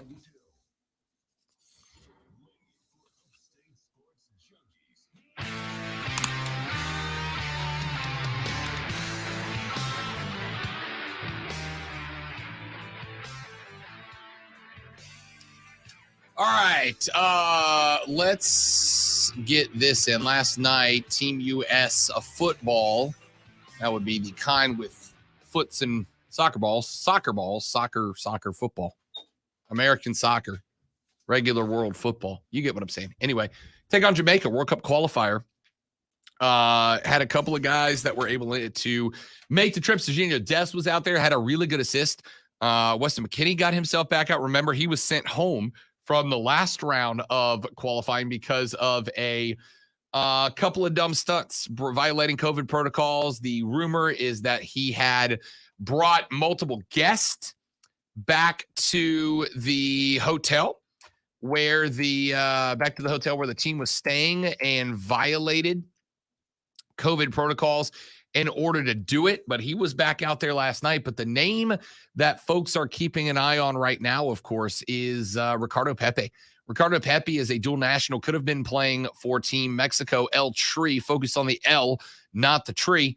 Decided to dress up in the red, white, and blue for Team United States, had a goal in the last round of qualifying, and then had two last night. A beautiful header early off the foot of Serginho Dest, then later on was able to slip one under the outstretched arm of the goalkeeper in for goal number 2. And I got to tell you, there is, for Team USA fans, it feels like there is a pressure off. There is a pressure off for men's American soccer now. And there is a pressure off because they have a striker. Because there is a striker now. There is a guy who can be in those situations, who can be under those ankles, and who can confidently answer the bell. And that has been a good chunk of what has been missing. What has been missing is they have not had that guy who can look around the box on American attacks and say, the best shot I have of scoring is from here. I need to be here. We've got X and Y over here. This is the spot where I can create this angle with this header and get to that. So own that spot. Get to that spot. Draw the attention away from other guys to set up. We haven't had that. And Ricardo Pepi's been the guy. Now, here's what I don't want to happen. American football fans, American soccer fans, please do not think, oh, that's it. It's over. We're World Cup caliber now, right? You're not. Still a lot of growth. Still a lot of push forward that has to be made. But the good news is you have now gotten the most important thing that's been missing. You've now gotten the most important thing that's been missing. You have found the striker that you have been missing. You have found the guy that has been missing for this team to allow you to finish. Finishing inside on setup attacks has been the weakest part of this game. That in the back line. Well, you've answered the biggest question mark. Find your two back line guys to really solidify that, and all of a sudden the Americans are on the way. But it is easier to find a solution to one problem than two. We have found one. That is the guy up front. His name is Ricardo Pepi, and he's making a habit of scoring goals in big spots. Tyson Fury, Deontay Wilder coming up tomorrow evening, the biggest boxing match we have seen in a while. Anthony Joshua, the former WBO and WIB heavyweight champion, lost his crown to Alexander Usyk 2 weekends ago, which now sets up a situation where the winner of this fight will likely be going for that belt against a fighter who has not been considered top tier in Alexander Usyk. So this is a massive fight because the winner of this likely is the next heavyweight champion. Tyson Fury initially didn't want to fight Deontay Wilder. Now he's got to fight Deontay Wilder because of that court case. And it looks like the winner has basically got a ladder in the bank contract to go after Alexander Usyk for that championship down the line. This is going to be a hell of a fight. I would like to believe, for the sake of making this fight better, Lonzo, that in their last fight, that Deontay Wilder was telling the truth, that there was something wrong with him. He said his costume was heavy and it took some energy out of him, and therefore he wasn't his regular self in the ring. I don't know that I believe that, but I hope he was telling the truth for the sake of making this fight better. You know what I hate? I hate guys who make excuses. You lost. You got another chance at this. You got a chance to go out and win this fight. Don't make excuses about your costume, about your trainers, about weighted gloves, about all these different things, because that makes you sound like what you were in the last fight, a loser. Come out there and get the job done. If you can beat them, beat them. If the costume really was the reason, don't wait. If the train.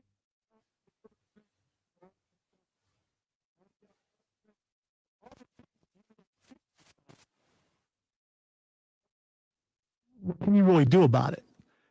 You can't do anything. You know what you can do? You can outbox Tyson Fury. You can come out there, you can knock him out, or if it goes the distance, you can leave no shadow of a doubt that you won this fight. Stop making excuses. Start punching people in the face. That's all you can do. It will be interesting. It will be interesting. Look, I got Tyson picked to win this fight, right? Gypsy King wins this fight. So, hey, that being said, Deontay Wilder's a hell of a counterpuncher, and he's a hell of a big puncher. All it needs is one. Like I said, land that punch early, get Tyson upset, get him over aggressive, get him to where he's dry. Because when he wants to body shot you, and the biggest fear of a guy who wants to body shot you, Zoe, is to body shot, those hands got to come down, right?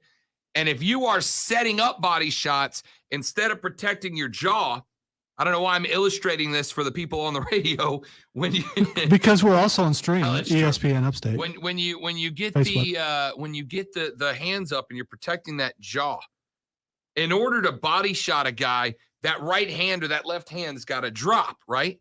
And when you drop, half your face is exposed. If he can get Tyson over aggressive to where he's dropping those hands to have the body shots more accessible, you got to block those. But if you can get him to drop his hands down because he's been stunned, that overhand right hook that Deontay throws can put Tyson and anybody else on the planet to sleep. Remember, first fight, he knocked Tyson down, I think, twice in that fight.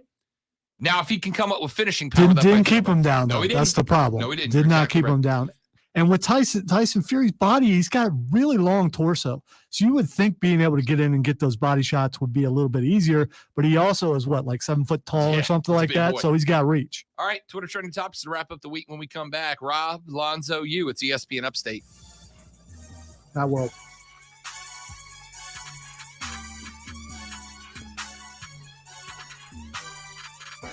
The number one haunted attraction in South Carolina, one of the top 10 haunted attractions in all of America. It's right here in our backyard. It is Mad World. Mad World is open and ready to put the scare of Halloween into you. More actors, more scenes, more to do than ever before.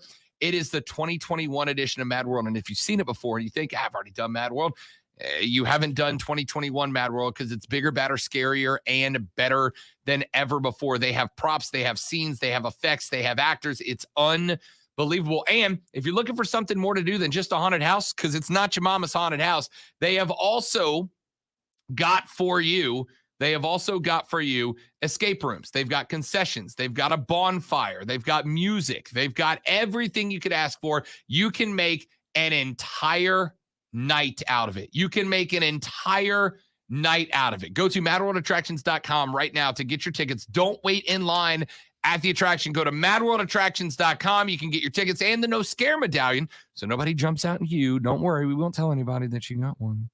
Scaredy cat. Go to madworldattractions.com. Madworldattractions.com. It is the 2021 Mad World. Deontay is plus 220. Wow.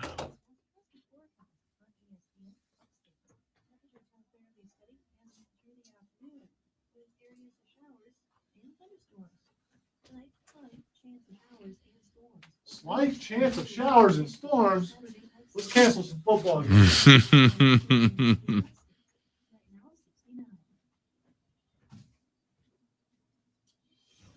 up to date with every Upstate high school football game in real time with the ESPN Upstate score stream at ESPNUpstate.com.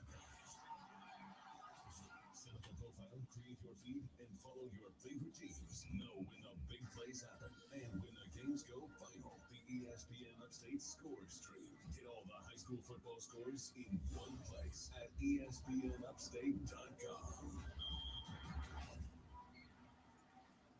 Borderlands Comics and Games, proud sponsor of Upstate Pulse, has been Upstate South Carolina's leader in comics and games for over 30 years. Borderlands has over 300,000 comics, graphic novels, and games. Need some quick cash? Borderlands is always buying comics, toys, games, and collectibles. 1454 Lawrence Road. Or check him out on Instagram and Facebook. There's never been a better time to switch to Spectrum Mobile. You can save hundreds of dollars on your mobile bill. Plus, there are no added taxes, hidden fees, and no contracts. Try the Spectrum Mobile Savings Calculator today, and in 3 easy steps, you can save by switching. Mobile.com/save. And that requires may vary. Restrictions apply. Spectrummobile.com/save. Texter says, cue the I trained with Roy Jones Jr. humble brag. So I texted back, I also caught a pass from Drew Brees. Don't forget who you wrestled with. And wrestled with the New Age Outlaws. He is correct.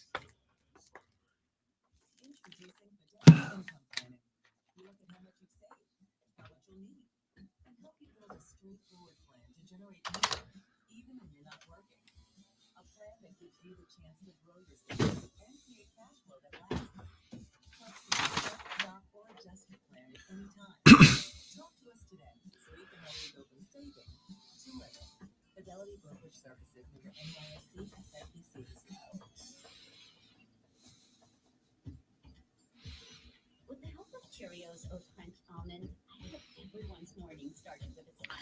What time does South Carolina play tomorrow? Any idea? Oh, I think they're in the afternoon slot.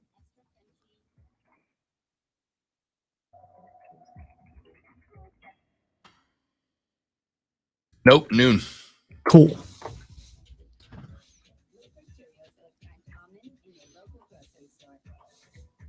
That means I have more of an audience tomorrow night Oh, gotcha. because Clemson's not playing and then South Carolina playing early.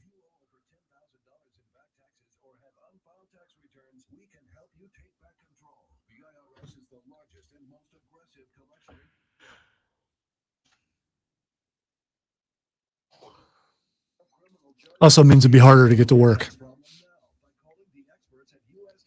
because traffic is a whole lot less Yeah. depending on what time around here.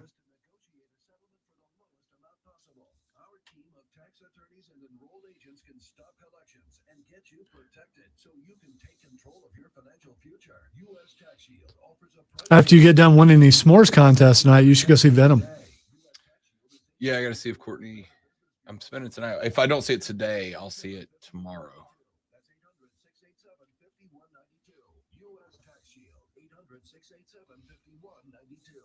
This report is sponsored by ExpressPros.com. Looking for a holiday job or seasonal work? It's time to get to know Express Employment Professionals.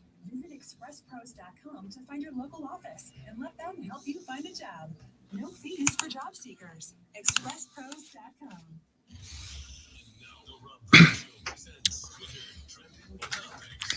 It is time for Twitter Trending Topics, where we go throughout the known universe and talk about the things that are trending on social media. This first one, I hope you know.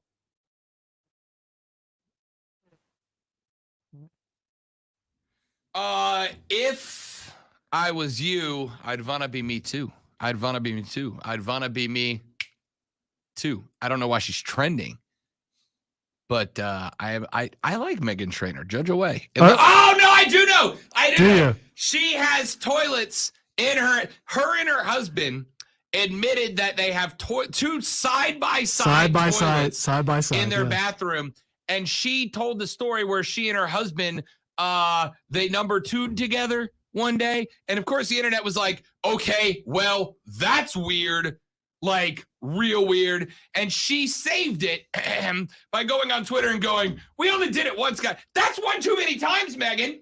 I like Meghan Trainor. I do. I love me an independent woman artist who's just like, she don't need no man. She gonna do her. But then she's like, me and my husband poop together. No, Meghan. No, Meghan, don't do that. I just, when you're designing your mansion, I'm guessing it's a mansion, but it's probably a nice house. Who brings it up? Who says, hey, you know what we should do? Let's put because we love each other so much, because we should put our toilets side by side. You don't go side by side bleepers unless you're planning on bleeping next to each other, right? You are already in the mood for that. Don't do that, Meghan. Unless it's kind of this seat will always stay up and this seat will always stay down. Maybe it's one of those, but this is kind of one of the weirdest things I've ever seen. I'd like to go on the record and just go ahead and in advance, because she's texting me right now. Courtney, no. Yeah. No. Oh, you're telling. Roll it side by side. Oh, no. She did.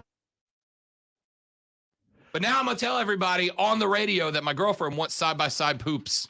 No.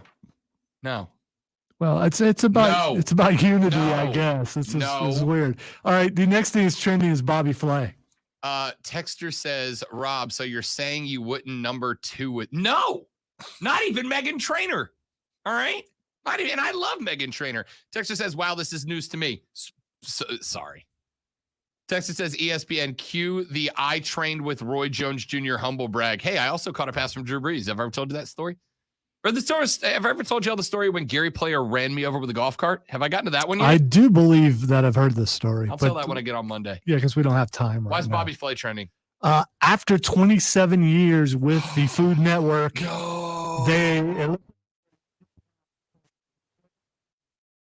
Food Network. Whatever Bobby Flay wants, give it to him. No. Don't take B Bobby Flay away from me.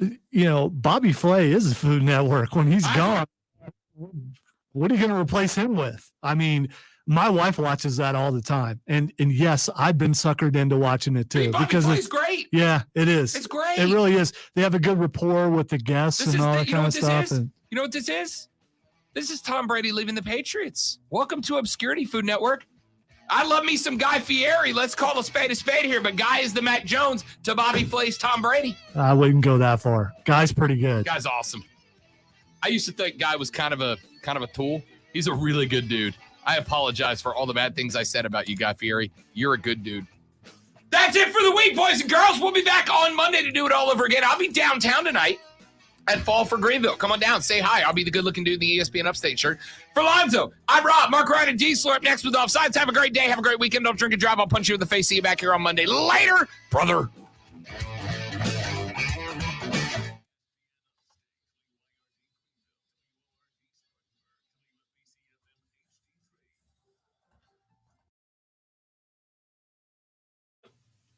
This is SportsCenter.